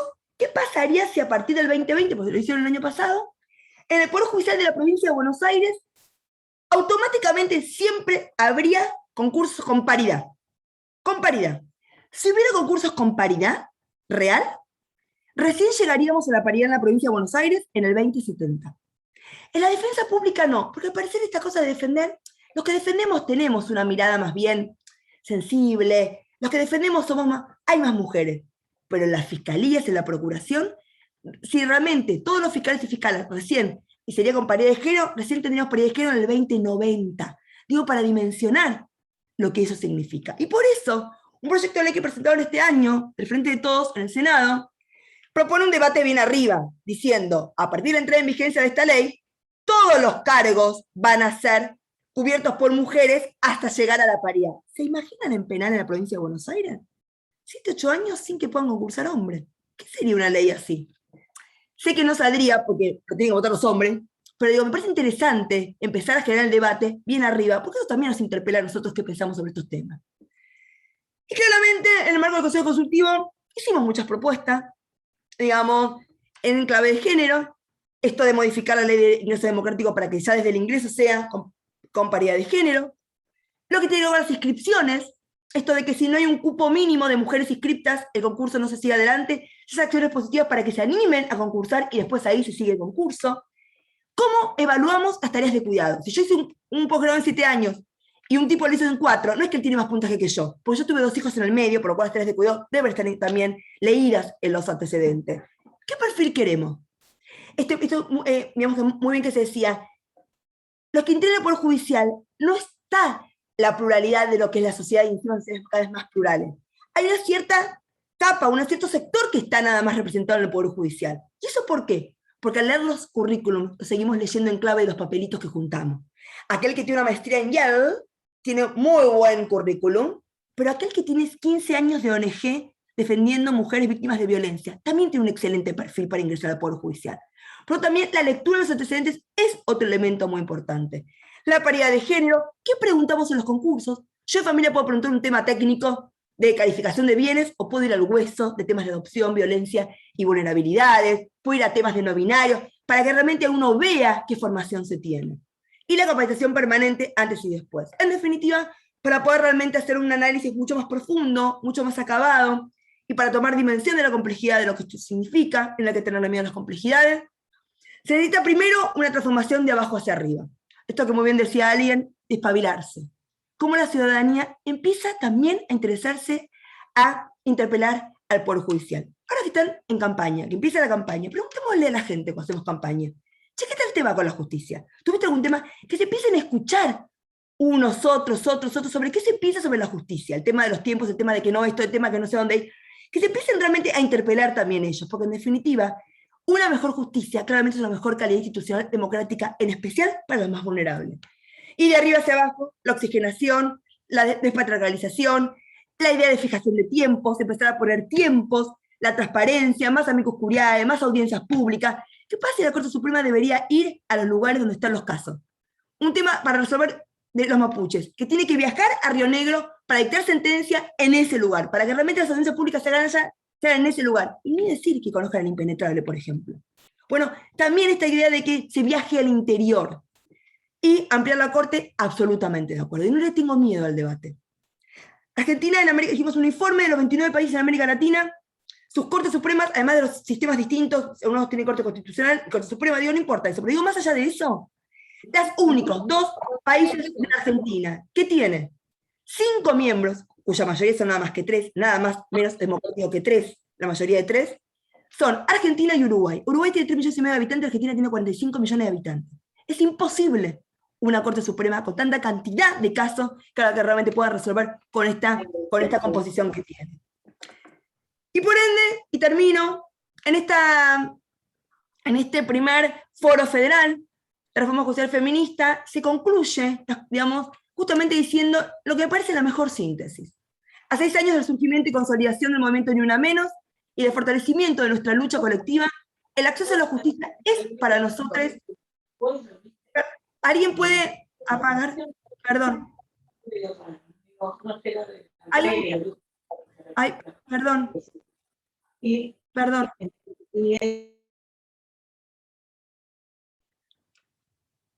Sin una perspectiva feminista no hay justicia posible. Debatir, visibilizar, problematizar el Poder Judicial constituye el primer paso para deconstruirlo y erradicar sus violencias. Solo será posible mediante lucha feminista colectiva y transversal. Transformar al Poder Judicial no será sencillo, pero estamos convencidas que podremos lograrlo. Claramente, repensar un Poder Judicial en serio y de manera profunda implica repensarlo en términos nacional, popular, democráticos y feministas. Muchas gracias. Excelente intervención, Marisa, excelente tu participación y creo que nos dejaste a todos pensando un montón y queriendo contestar y discutir un montón de cosas. Ceci, no sé si estás por acá todavía. Sí, acá estamos. Sí, la verdad que uno se pone a pensar en cuántas cosas hay que pensar y cuántas cosas hay que cambiar. Así que, bueno, nada, esperemos que esto nos traiga a reflexionar a todos los que estamos acá hoy y por sobre todo a reflexionar acerca de lo que queremos cuando hablamos de reforma judicial y de reforma judicial feminista, desde nuestro lugar de judicialas y judiciales, porque estaría bueno poder avanzar y no quedarnos en lo que viene históricamente funcionando así. Me queda agradecer, antes de empezar con las preguntas, o si alguien quiere decir algo, le pedimos que vayan escribiendo por el chat si quieren pedir palabra. Agradecerle a Jorge Sotelo y a Jorge Osterwalder, que bueno, son nuestro secretario general de la departamental y el secretario adjunto, que siempre favorecen y fortalecen el crecimiento de las secretarías que hay en Lomas, y bueno, nos brindaron este espacio cuando surgió la posibilidad de conformar un grupo de capacitación, y de los funcionarios, Adrián, Nicolás y Germina, que son partes de esta Secretaría de Funcionarios, de Capacitación de Funcionarios, de la JB Lomas. Agradecerles por ese espacio, porque cada idea que pensamos y traemos para compartir con ustedes, bueno, nos ayudan, nos acompañan, así que bueno, desde nuestra parte agradecerles su presencia y bueno, y todo el apoyo de siempre, y de mi parte a mis compañeros, como ya dije, Nicolás, Adri, Agus y Guille, que estamos ahí todo el tiempo trabajando y pensando en nuevas cosas. Invitarlos a nuestra próxima charla, que va a hablar de justicia digital y flexibilización laboral, tiene que ver mucho con lo que nos está pasando ahora. Así que bueno, esperarlos, y espero que les haya gustado, espero que les haya parecido interesante. Nosotros estamos como anonadados, pero bueno, nada, si alguien quiere pedir la palabra, acá estamos tenemos a Débora. Débora, si querés. Ahí te paso. Hola, ¿me escucha? Compas. Sí. Bueno, buenas tardes, compañeras, compañeros, compañeros. Bueno, yo feliz de estar acá presente en esta charla. Me parece muy importante saludar a las compañeras de la Secretaría de Género de Lomas, a Agus, a Ceci, ahí también la vi a Silvina, que estaba por ahí también, bueno, y el resto de las compañeras, a la comisión directiva departamental también que organizó esta charla, que me parece muy importante. Es un tema que venimos discutiendo. Yo me presento, soy Débora Bertones, soy la secretaria de Género de la AJB, de la Asociación Judicial Bonaerense. A nivel provincial, bueno, vengo trabajando con las chicas de Lomas y con el resto de las departamentales, todas las cuestiones que tienen que ver con género, tanto en el sindicato como en el Poder Judicial de la provincia de Buenos Aires, así que tenemos un laburo muy, muy importante y una tarea de hace muchos años, ¿no? En esto de cuestionar al Poder Judicial, de decir desde adentro que no somos cómplices de este Poder Judicial machista, patriarcal, clasista, misógino. Eso para nosotras es una consigna que venimos llevando desde hace muchos años a los encuentros de mujeres y disidencias, y en todos los ámbitos donde podemos participar, hacemos mucho hincapié en esto. ¿Por qué? Porque claramente tenemos un poder judicial, como caracterizaban las compañeras del panel, y que es necesario reformar y que es necesario revisar de manera integral. Yo no voy a, por supuesto, a ahondar en todo lo que ya dijeron las compañeras, que es muy interesante. Lo que sí me gustaría por ahí traer a la charla es algunas de las cuestiones que estamos planteando desde el sindicato, desde adentro, dando esa batalla tan importante, obviamente también siendo parte del movimiento feminista, y esto creo que es algo para decir.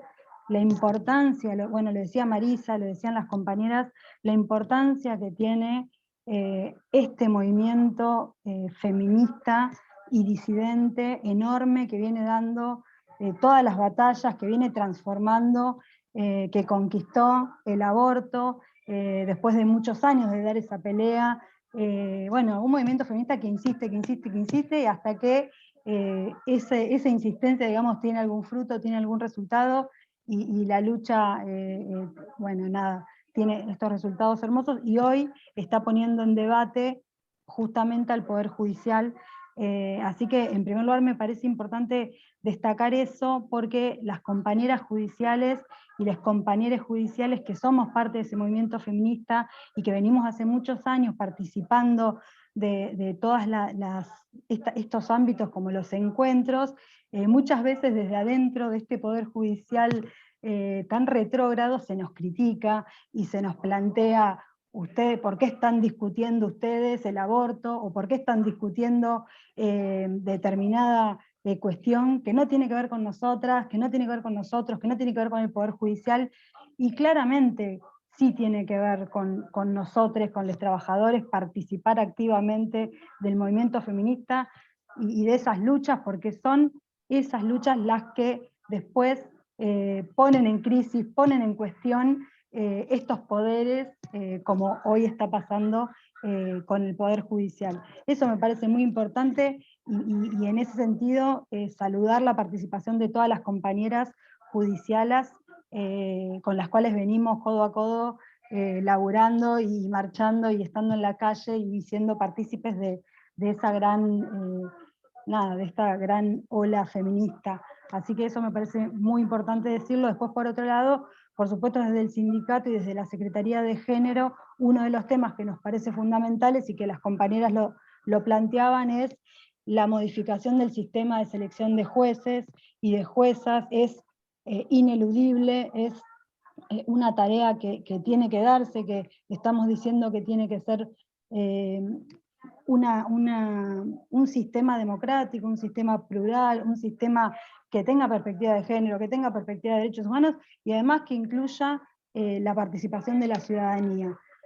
Eso es fundamental, tiene que haber un sistema, tienen que los jueces ser elegidos por el voto popular y tienen, como decía Marisa, que ser, no pueden ser vitalicios, digamos, los cargos de los magistrados y de las magistradas, tiene que haber una revisión en ese sentido, porque después nos trae, y ahí me meto un poco en lo que tiene que ver con nuestro ámbito laboral, y que es también parte de lo que estamos diciendo que se tiene que reformar, estas personas que tienen mucho poder, que están enquistados en sus bancos, en sus sillas, digamos, y bueno, son después las que ejercen todo tipo de violencias hacia nosotros, hacia las compañeras judiciales y con las cuales tenemos que luchar cotidianamente. Ahí también Marisa mencionaba que hay jueces que son denunciados por violencia de género, pero que a su vez son jueces de familia. Bueno, vamos a decirlo, es el juez, uno de los jueces es el juez Lulio de Lomas de Zamora, el cual el sindicato denunció, obviamente en una tarea conjunta con la departamental, denunció en el jurado de enjuiciamiento y hoy está bueno, atravesando ese proceso. Nosotras estamos diciendo que tiene que estar suspendido mientras dure el proceso del jury. Porque no puede ser que las personas que denunciamos por violencia de género sigan en el Poder Judicial ejerciendo funciones. Nosotras decimos en este y en todos los casos que tienen que estar suspendidos mientras duran los procesos, tanto los procesos en el jurado de enjuiciamiento como los procesos disciplinarios en el Poder Judicial cuando denunciamos a otros varones que ejercen violencia dentro del Poder Judicial. Me parece fundamental revisar estas cuestiones. Es para nosotras como trabajadoras judiciales ineludible que discutir, lo decía Guillermina al principio de la charla, las condiciones de trabajo, las condiciones en las que trabajamos. Es ineludible que tengamos un mayor presupuesto en el Poder Judicial, esto también hay que decirlo, porque somos las trabajadoras y los trabajadores judiciales los que hoy estamos cargando con la sobrecarga enorme de tarea que hay y con la falta de nombramiento de personal, con las paupérrimas condiciones edilicias, bueno, todas las situaciones laborales que conocemos y que también repercuten en esto de la justicia que estamos, la justicia que llega o que no llega, ¿no?, a la ciudadanía. Entonces me parece que es importante decir esto, que el sindicato está exigiendo desde adentro una reforma judicial feminista que tiene que ser integral, que tiene que considerar la situación de las trabajadoras y de los trabajadores. Es muy importante para nosotras decir que desde adentro venimos luchando contra la violencia de género y estamos muy especialmente también planteando que se tiene que modificar no solo el sistema de selección de jueces y juezas, sino que también los procesos disciplinarios que tienen que tener perspectiva de género, que tienen que tener especificidad, porque hoy esos procesos tramitan como cualquier otro proceso disciplinario y la verdad que las compañeras con muchas compañeras y con muchos grupos de laburo estamos encarando ese tipo de procesos y de denuncias dentro del Poder Judicial, y la verdad que no tenemos las respuestas que necesitamos. Por eso también desde la Secretaría y con las compañeras muchas veces decimos, nosotras también somos víctimas de este Poder Judicial machista y patriarcal, porque las mismas conductas que tienen los magistrados en sus sentencias, en sus fallos, cuando las mujeres víctimas de violencia de género acuden al Poder Judicial, cuando nosotras denunciamos violencia de género adentro, en el ámbito laboral, también somos víctimas de este Poder Judicial que no nos da respuesta, que nos revictimiza, que nos demoran mucho tiempo las resoluciones, que dejan a los violentos conviviendo en el mismo ámbito laboral con nosotras. Bueno, ahí también estamos haciendo mucho hincapié y estamos exigiendo que se modifique. Y otra cuestión que, y cierro, porque no la quiero hacer muy larga, está Irene anotada también para decir algo, así que otra cuestión muy importante para nosotras es la ley de paritarias. El Poder Judicial es el único sector del Estado que no tiene ley de paritarias, no hay a nivel nacional ley de paritarias en el Poder Judicial, y es muy importante que exista ley de paritarias para los judiciales y para las judiciales, y también en la provincia de Buenos Aires lo que estamos exigiéndole a la Corte es el área de políticas de género. Marisa mencionaba la oficina de la Corte Nacional, y es cierto, nosotras que estamos diciendo en el Poder Judicial de la provincia, queremos una secretaría o un área de políticas de género, pero no para que haga mapeo únicamente, sino una oficina o un área donde estemos las trabajadoras discutiendo la política de género que queremos para el Poder Judicial hacia adentro y hacia afuera. Así que nada, muy interesante el panel, felicitaciones a las compañeras y felicitaciones a la departamental por esta actividad. Gracias, Débora. Bueno, creo que está el pedido de palabra. Agus, no sé si querés tomar la palabra antes que la tome tu mamá. Bueno, dale. Querías hacer una pregunta. Irene, ya tengo reservada tu palabra, está Nora también, y está Nati que quiere hacer una pregunta, me pidió para Marisa, así que las tengo a las tres agendaditas, no se preocupen. Lo que sí hacerlo así para poder hablar todos. Irene, todos saben que sos la mamá de Agustín. Bueno, arranco un poco haciéndola lo más corta posible, así todo el mundo tiene sus 3 minutitos como para que podamos hablar. Bueno, primero que nada agradecer a todas las oradoras que estuvieron increíbles y nos dejaron un montón pensando. Yo quiero meter un debate de que no se nombró y que me gustaría que, si se puede, incluso si a alguna de las oradoras le interesa responderme, estaría buenísimo que lo tengamos en cuenta también, porque me parece importante tener este debate. Y yo creo que la reforma judicial está dividida en 2 esferas diferentes, ¿no? Por un lado, la que nos compete a nosotros específicamente, lo que sería el edificio en concreto, el Poder Judicial como tal, que tiene que ver con todo lo que estuvieron nombrando las chicas y lo que muy bien dijo Guille al principio, ¿no? Que tiene que ver con la empatía de los jueces, que tiene que ver con el nombramiento, que tiene que ver con la democratización, que tiene que ver con el acercamiento al pueblo, a la sociedad en general, que eso nos afecta en concreto a nosotros. La segunda parte que a mí se me abre y me entra en duda con respecto a la reforma judicial y a qué es lo que estamos discutiendo cuando discutimos reforma, tiene que ver con el rol que nosotros tenemos como justicia, ¿no? O sea, mi pregunta es, ¿cuál es el rol que tiene el Poder Judicial como tal en la sociedad? Yo creo que muchas de las cosas que la sociedad exige al Poder Judicial, y esto se vio mucho con el caso de Úrsula, para poner un ejemplo, tiene que ver con la prevención.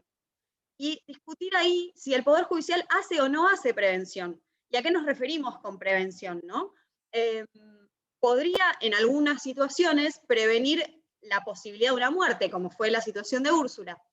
Ahora, ¿con qué herramientas nosotros contamos para esa prevención? ¿Y con qué hechos? ¿Y desde qué lugares? Desde la esfera de lo privado, sin cuestionar que las violencias en general están sociabilizadas, tienen que ver con un nivel de violencia y de cultura social alrededor de lo que las mujeres somos, el lugar que ocupamos y lo que los hombres consideran que nosotras somos. Eso no se lo va a replantear la justicia, porque la justicia no invita a esa reflexión. ¿Qué invita a esa reflexión? La ESI invita a esa reflexión que las mujeres se puedan empoderar con trabajos o con subsidios para salir de ese hogar violento, con hogares de acogida a donde esas mujeres puedan contar para escapar de hogares violentos. La situación es que cuando un caso llega al Poder Judicial, ese caso ya no es prevenible, porque ese caso ya sucedió, ya ocurrió, y ya pasó, que es, y lo que se juzga desde la justicia, digamos, tiene que ver con un debate entre privados, un violento que golpea, por decir algún ejemplo, a una mujer X. Pero entonces no estamos pensando como sociedad cómo atacar la violencia, cómo enfrentamos o cómo nos replanteamos espacios de debate masculino para que ellos piensen qué tipo de masculinidad queremos tener.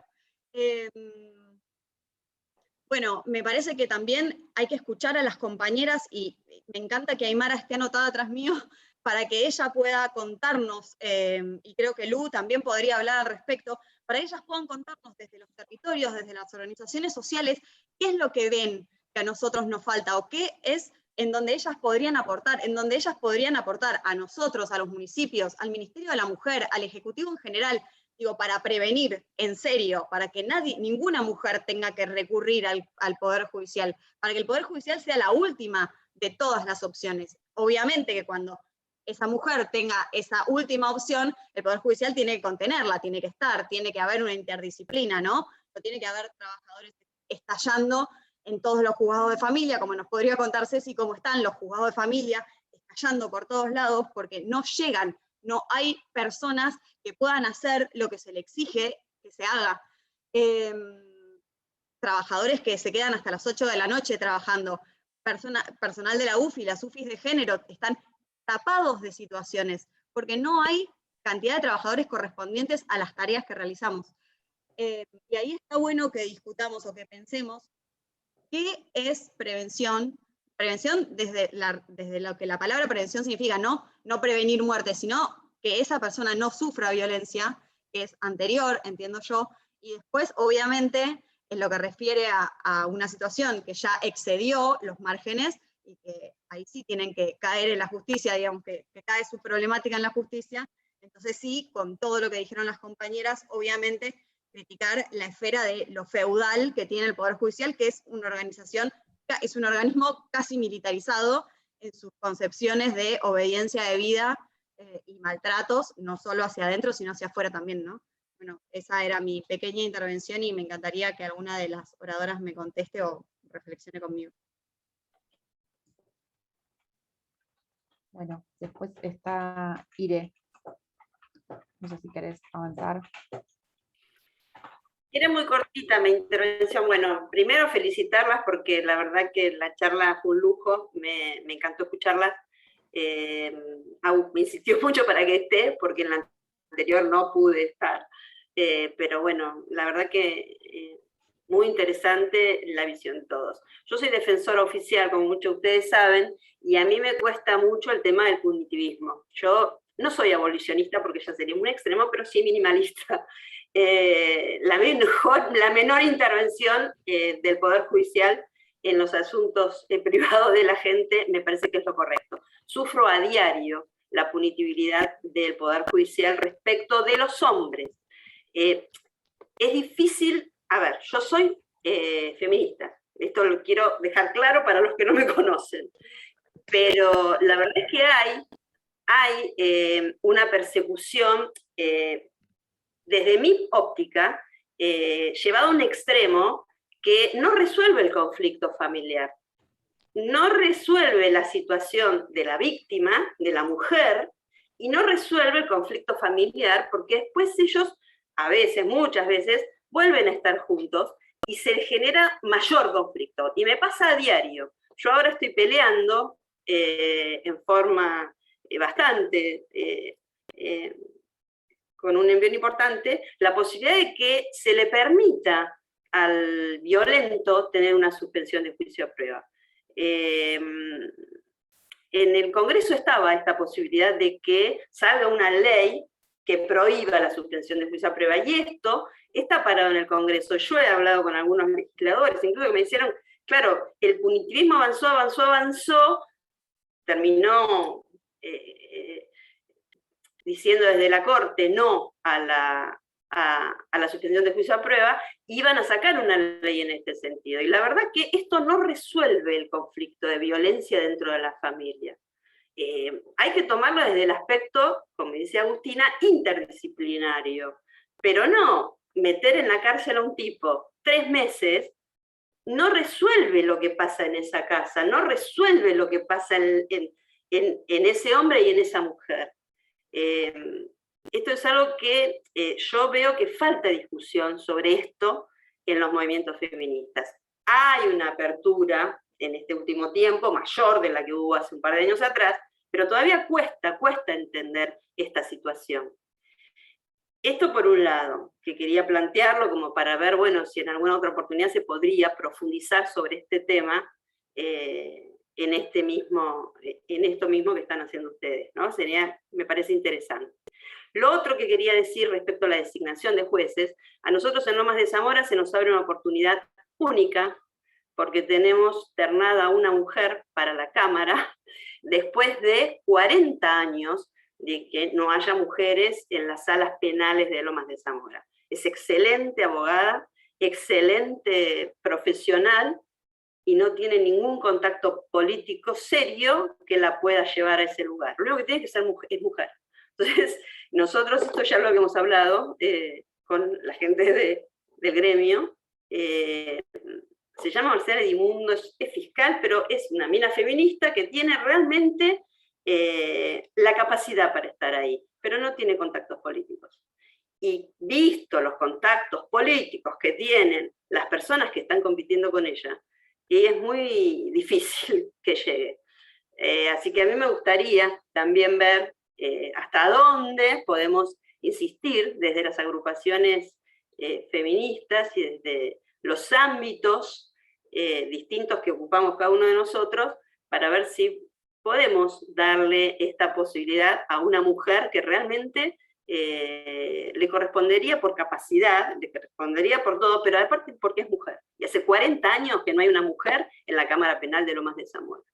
Son las dos cosas que quería dejar planteadas. Gracias. Bueno, gracias, Irene. Le doy la palabra a Aymara, que es la siguiente en la lista, Aymara Val. Ella es una ex compañera de trabajo y una gran compañera que trabaja mucho en el territorio. Aymara.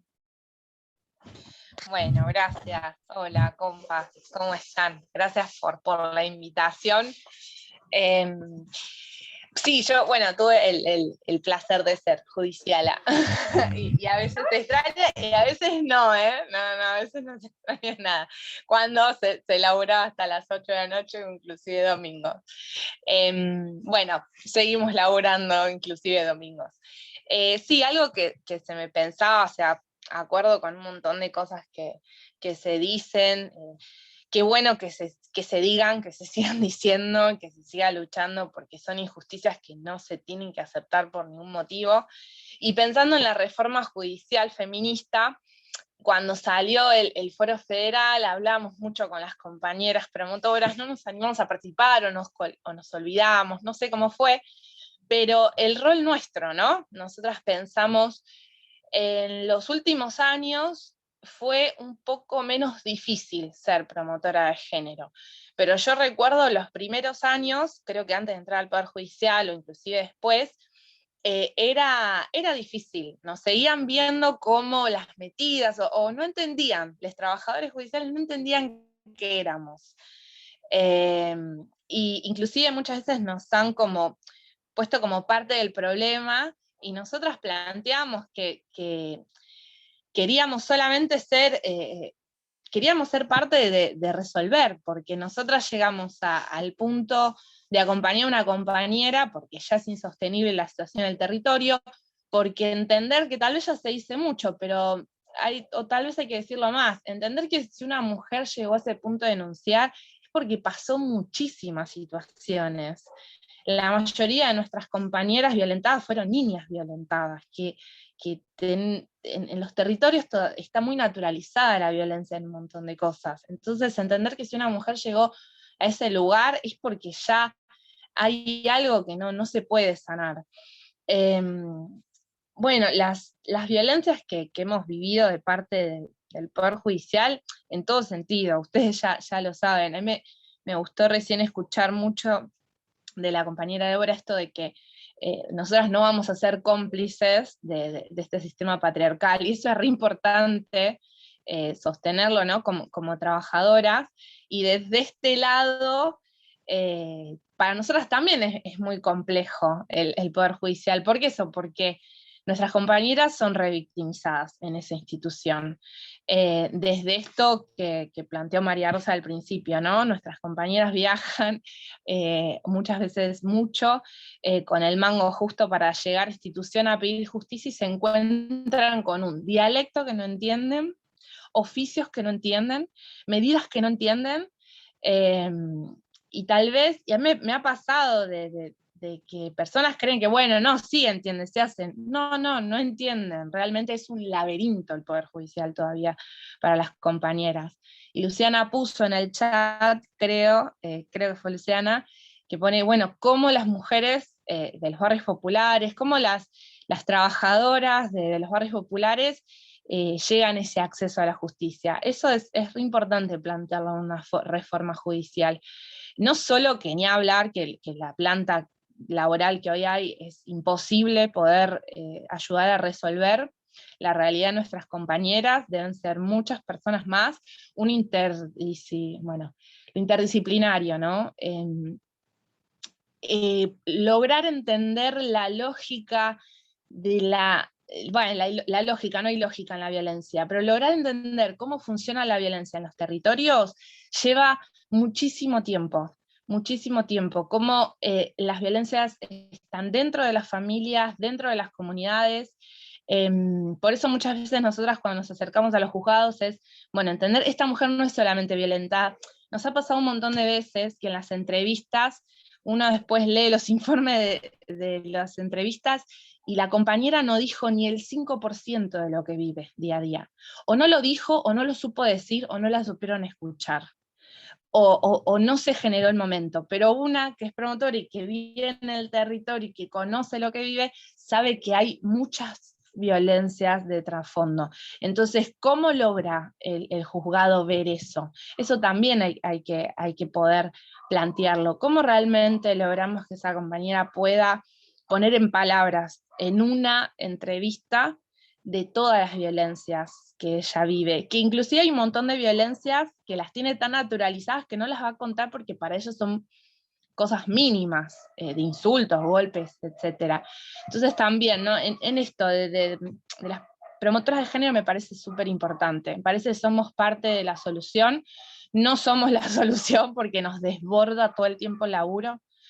Inclusive yo personalmente en mi embarazo me tuve que correr porque ya no lo pude sostener a nivel salud, y hoy tenemos un equipo de promotoras que están todo el tiempo desbordadas, y además eso, que las promotoras no solo acompañamos a buscar la medida, sino que vemos cómo resolvemos que la compañera vaya al refugio, que la compañera pueda conseguir un trabajo, de poder, que el potenciar trabajo ya no alcanza. Bueno, joya, hay que tramitarle la UH o pedir la tarjeta de nuevo, porque el violento se quedó con los DNI de los pibes, el DNI de ella y las tarjetas de la UH. Hay toda una red que hay que armar cuando una compañera se empieza a querer salir de ese círculo. Por eso somos importantes, ni hablar de que ni siquiera está reconocida nuestra tarea. Hoy las organizaciones sociales le reconocen ese laburo con el potenciar trabajo, con un plus que no llegan ni al mínimo vital y móvil. Entonces es un laburo enorme que hacen nuestras compañeras, y que ellas mismas todavía no tienen resueltas sus situaciones, y sin embargo se ponen a disposición de otras mujeres que la están pasando tal vez peor. Así que bienvenida al debate, gracias por la invitación. Estos debates prenden mechas, y a la mecha hay que aumentarla y hay que transformarlo todo porque nos merecemos una vida más digna y nos merecemos que las instituciones que nos deberían cuidar realmente les importen nuestros derechos y no cuidan sus privilegios. Así que bueno, gracias compañeros. Gracias, no, por favor. Tengo María Rosa quería decir algo, puso ahí en el chat un minutito, y después me gustaría que Nati pudiera hacerle la pregunta a Marisa, que había puesto en el chat, así, digamos, intercambiamos con nuestras oradoras. María Rosa, no sé si querés contestarle a Aymara, que me dijiste ahí en el... No se te escucha, María Rosa. Muy cortito, me parece muy importante lo que está diciendo acerca del rol de las promotoras, acompañantes de derechos. También escuché a Irene y a Débora con mucha atención. Pero con respecto a esto, decir que durante el 2020 presenté un proyecto con muchas firmas que está vinculado a una reforma del artículo 10, inciso cuarto de la ley 26485 en contra de todas las violencias, que habla del rol del acompañante. Porque si hay algo también que es muy importante en lo que vos estás comentando, es que si la justicia hiciera un trabajo de acumular información acerca de esto de el tiempo de las violencias hasta que se llega a las denuncias, se llegaría rápidamente a la conclusión que son entre 10 y 15 años. Y en las jóvenes, por ahí, también 10 y 15 años porque han empezado desde muy pequeñas. Nosotras, la reforma dice que las acompañantes que forman parte del circuito de acceso a la justicia deberían tener la posibilidad al menos de un salario mínimo vital y móvil y ser reconocidas dentro de las tareas de cuidado. Con Marisa, cuando recién estábamos por iniciar este Zoom, hablábamos de las micro cosas de hacer frente al gran desafío de la reforma judicial feminista, que creo que es grande, complejo, pero no inabordable. Al contrario, creo que la hemos empezado a abordar desde distintos frentes y acciones políticas, pero me parece que valorizar económicamente el rol de las acompañantes también es respetarnos a nosotras mismas, porque vivimos diciendo de que es un rol casi imprescindible y que en la pandemia tuvo una energía fundamental para sostener las situaciones de violencia que se daban en los barrios, en las familias, en los domicilios. Entonces creo que a lo mejor hace falta más comunicación entre nosotras, nosotres, acerca de los pasos que vamos dando, porque ha costado mucho que esto se trabajara dentro de la comisión. Hoy está en la comisión de trabajo, en la de legislación laboral, y ahí tengo una gran expectativa de que podamos abordarlo. Y por otro lado, me parece que cada una de estos pasitos que vamos dando en legitimar roles y acciones son fundamentales. Me parece que en eso también tenemos que impactar dentro del Poder Judicial desde fuera, y cuando hablamos de reformas, seguramente que es de transformarlo todo. Recién yo interrumpí un cachito la pantalla porque me llamaban por el caso de Iglesias, que creo que debería ser un caso testigo de decisión colectiva, no solamente nuestro bloque del Frente de Todas, que sin ninguna duda tenemos unidad de concepción política, sino también de los otros bloques, porque creo que seguir recibiendo, ahí Mara Brauer escribía, se dice de mí, cuando Tita Merelo hablaba de qué se decía de ella cada vez que se mostraba como una mujer libre e independiente, y a tantos años de ese tango seguimos con la misma canción. Así que yo espero que los colectivos de todos los frentes, sindicatos y espacios políticos que no sean el nuestro, el del Frente de Todos, se expresen para que no ocurra esto impunemente, porque una figura de diputado o diputada amerita cierto respeto social, cierto respeto a todas nosotras. Gracias.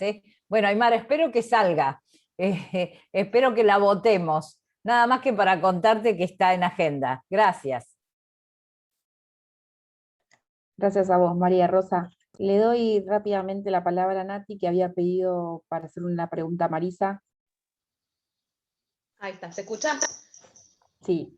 ¿Qué tal, Marisa? Mira, yo te quería preguntar en cuanto a estos lineamientos que planteas de la reforma judicial feminista, y más que nada de dejar lo ideal ir a lo posible, me hace ruido en cuanto al tiempo. O sea, entrar en batalla, digamos, elegir qué batalla vamos a pelear. Si la batalla es decir que los jueces tienen que durar un determinado cargo, la veo como un obstáculo súper difícil de sortear, y lo veo mucho más factible a la rendición de cuentas. La rendición de cuentas, que me parece que es por ahí donde hay que entrar la reforma. El que llega a la magistratura debería rendir cuentas cada tanto tiempo, que es como vos decías, eso lo comparto, que trabaja bien no tiene problema de rendir cuentas, antes que entrar con un término fijo, porque esa la veo durísima, digamos, la veo como un obstáculo que nos va a truncar toda la reforma. No sé qué No, a opinás, ver. quería saber tu opinión. No, a ver, lo que yo quise decir es justamente plantearnos hoy cargos, digamos, que no sean vitalicios, y en especial en las cabezas, porque también eso hace, vos cuando estás tan arriba, dejás de, digamos, perdés pie de la realidad. Si vos tuvieras 40, o sea, Lorenzetti entró a los 40 y pico de años a la corte, se va a jubilar, no sé, a los 70 y pico, 80, no sé qué va a hacer. 40 años en la corte, perdés pie de lo que pasa en la realidad, le hace mal al sistema. Distintos es jueces de primera instancia y de cámara. Es otra cosa, digo. Además, deberíamos empezar a replantear. Pero eso tenés que reformar la Constitución. Eso no es para ahora. Por eso yo puse en lo posible, puse modificar el sistema que tiene que ver con disciplinario. Porque vos hoy decís, la corporación se apaña a sí mismo. Total, hoy haces una denuncia. ¿Y quién lo va a sancionar? Porque es hoy por vos, mañana por mí. Entonces, cambiar ese sistema para que realmente sea creíble que si alguien hace algo, eso tiene un costo. Y también el tema es lo que tiene que ver con la rendición de cuentas. Son las dos cuestiones ahí, me parece, que eso sí es lo posible. Y dentro de lo posible tenemos un montón de cuestiones. La reforma de la ley 48, modificar lo que tiene que ver con el concepto de arbitrariedad, modificar todo lo que tiene que ver con las audiencias públicas, mayor participación, cambiar el proceso de selección, el Consejo de la Magistratura, que haya igualdad. Esto implica a ver, hay más magistrados. ¿Por qué está siempre muy cerrado la posibilidad de hacer ternas y lo que implica no tener jueces durante un montón de tiempo por ejemplo el Consejo de la Magistratura? Porque se politizó tanto, y por eso nosotros dijimos que haya estamentos iguales, académicos, porque los académicos te oxigenan también, porque vienen de una formación distinta en algún punto, de la afuera. Te digo, que haya, porque si son los magistrados peleándose por mantener su statu quo, entonces te hacen te doy uno, me das uno, te das uno. Es el chiquitaje ese, así no cambiamos más las instituciones. Estamos en la mirada chiquita. Por eso idea de una transformación a largo plazo, pero todo dentro de lo posible, ¿eh?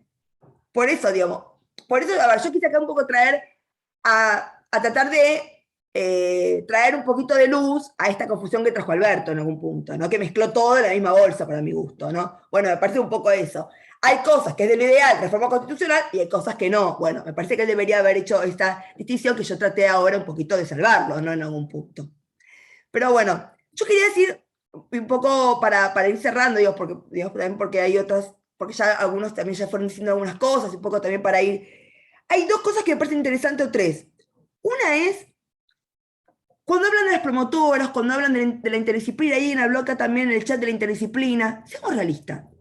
En los juzgados, ¿quiénes tienen más poder? ¿Quiénes son los abogados? El juez ni hablar. Ser secretario. Hay una cosa tan elitista, tan jerárquica, y los que son del equipo técnico son de segunda. Hay toda una mirada elitista dentro de la construcción de los equipos técnicos. No hay una mirada sonora y horizontal a la hora de trabajar. Hay una mirada, digo, también eso hace de cómo hacemos para que el ámbito jurídico realmente respete y realmente revalorice el laburo que hacen los equipos técnicos. Es otra gran cuenta pendiente que se tiene en el adentro. Y la otra cuestión, como bien decía Irene, que yo también, no soy punitivista, yo soy crítica del famoso fallo Góngora, soy civilista, no soy penalista, pero digamos, tengo una mirada también. El caso Góngora es otra vez invisibilizar a las mujeres. Sentir que somos unas incapaces, que no podemos tomar las riendas de nuestra situación. Y hay que volver a repensar en términos de autonomía y de empoderamiento. Y eso nos pasa con dos grandes temas que el feminismo nos debemos. Trabajo sexual versus prostitución, que no le tengo miedo al debate, y gestación por sustitución y alquiler de vientre, que no le tengo miedo al debate. Me encantaría que todo sea blanco y negro, explotación o no explotación. Lamentablemente las cosas son mucho más complejas que eso. Y entonces, Cuando nos animemos a dar un debate, incluso dentro del feminismo, más complejo, nos vamos a animar también a que eso derrame en la justicia. O sea, Góngora, ¿cómo terminó ella? Hecha mierda. ¿Por qué? Porque lo poco que podría haber ella transado para su beneficio, se lo tacharon. Sí, Y eso es una violencia perdón, es violencia terminó institucional. y terminó prescripta la acción también. O sea que tampoco Además, hubo... eso es violencia institucional. La mina vino una de violencia. De la vida todo. Bueno, tal cual. Entonces, seamos realistas con eso. Entonces, por eso mismo me parece bueno empezar a repensar, porque otra vez papá Estado, otra vez papá juez, sabe lo que yo quiero. Y la pregunta es, primero animate a preguntarme qué es lo que quiero yo. Primero animate a mirarme a mí. Porque por eso alguien dijo acá, las medidas no sirven. Porque ponemos medidas cautelares como ponemos tornillos como tiempos modernos, sin importarnos y preguntar a la gente lo primero, ¿a vos qué es lo que te hace sentir más segura? ¿Vos qué querés? ¿Cómo hacemos partícipe y ser protagonista del proceso? Las terminamos invisibilizando con lo que nosotros queremos que ellas van a necesitar. Porque para eso hay que animarnos a realmente que me interese lo que le pasa a la otra. Y el problema que tenemos es que todavía estamos en lugares de decisión. Gente que no le importa realmente lo que le pasa a las personas. Entonces, me parece que por eso mismo la lectura de los antecedentes es importante. Esto de los Ercolini, después los pagamos caro. Y lo pongo como síntesis. Las tranzas con los magistrados en el sistema juez y vitalicios los terminamos pagando carísimo. Y el pagarlo carísimo siempre es en contra de ¿quién? De los justiciables. Y quienes tenemos un compromiso de justicia social, los justiciables somos también nosotros. Digo, me parece que eso también hay algo acá para repensar de manera profunda. Pero bueno, es mucho más complejo, ¿no?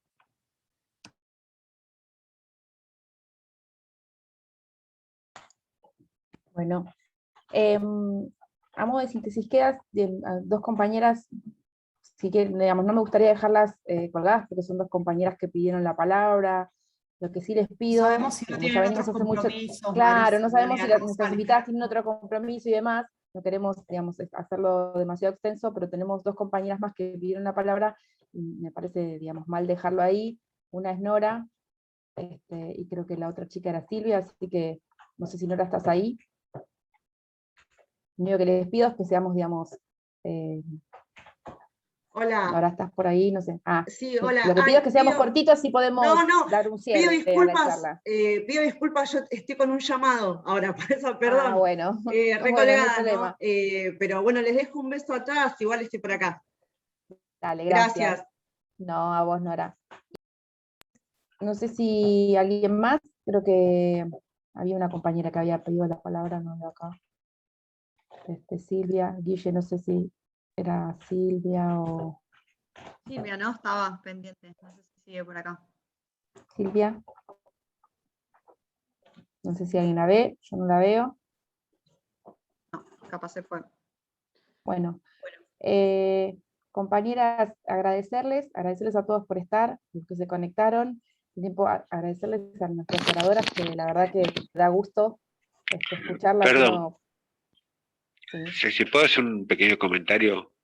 Dale, Jorge, te pedimos que sea cortito, Jorge. Breve, Sotelo, por quería favor. decir una cosa, yo empecé mi militancia política, ponele, en los 80, cuando se caía el proceso, o cuando ya avanzaba la caída del proceso, y viví la fuerza de los movimientos de derechos humanos.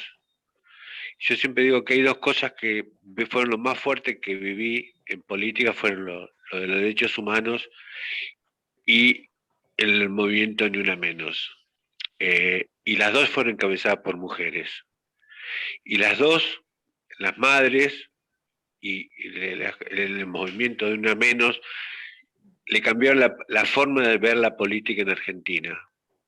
Y me parece que eso es el aporte más importante que hicieron las mujeres.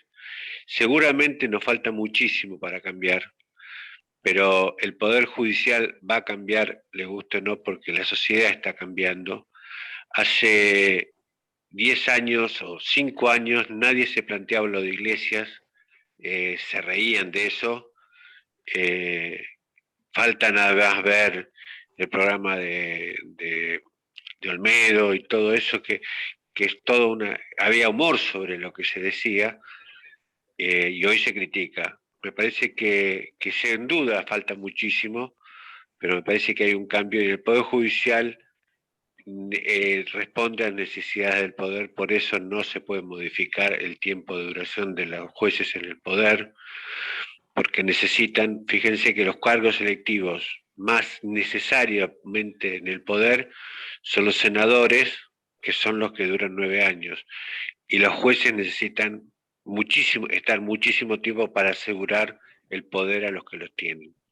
Pero me parece que la fuerza de las mujeres y seguramente fue la que cambió, y espero que sea un cambio, que sea mucho más que un cupo, que sea una forma de pensar y una forma de razonar y una forma de vivir la política que nos enseñaron tanto las madres como el grupo de Ni Una Menos. Bueno, gracias Gracias Jorge. a todos. Les Gracias a agradecemos, las bueno, oradoras, genias, a las oradoras, por supuesto. Guille, Marisa, María Rosa. Bueno, si quieren decir algo de cierre ustedes tres, o si no, ya estamos. Nos vamos. Nada, gracias, nada más agradecer, un placer María Rosa y Guille, y bueno, y a todos los que generamos este intercambio que nos hace tan bien, ¿no? Nos hace bien. Bueno, los abrazo a la distancia. Chau, chau. Muchísimas gracias. Muchas Gracias, a todos gracias, los que muchas se gracias por la conectaron. invitación. Muchas Gracias. gracias, María Un Rosa. placer compartir con Mil ustedes, gracias, María gracias. Rosa y Marisa. Gracias a todos y a todas por estar. Gracias.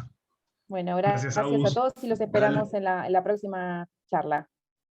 Sí, a todos de vuelta. Que sigan muy bien, hasta luego. Chao, hasta luego. Chao.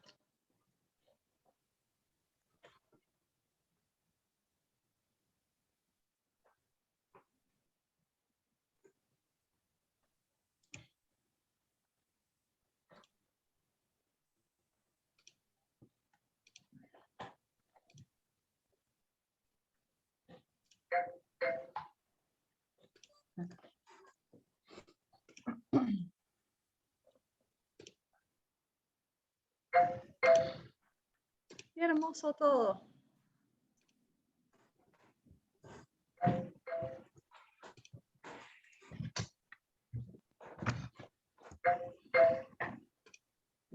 Ceci, Ujú. ayúdame. No sé cómo hacerlo. ¿Qué cosa? ¿Qué querés? Estoy tratando, pero no puedo. ¿Qué es lo que pasó? Por vos. Pará. Pará, no te vayas, boludo vos. No me voy, estoy diciendo que corten la grabación nada más. ¡Ah! Es buena. Buen Esa parte. punto.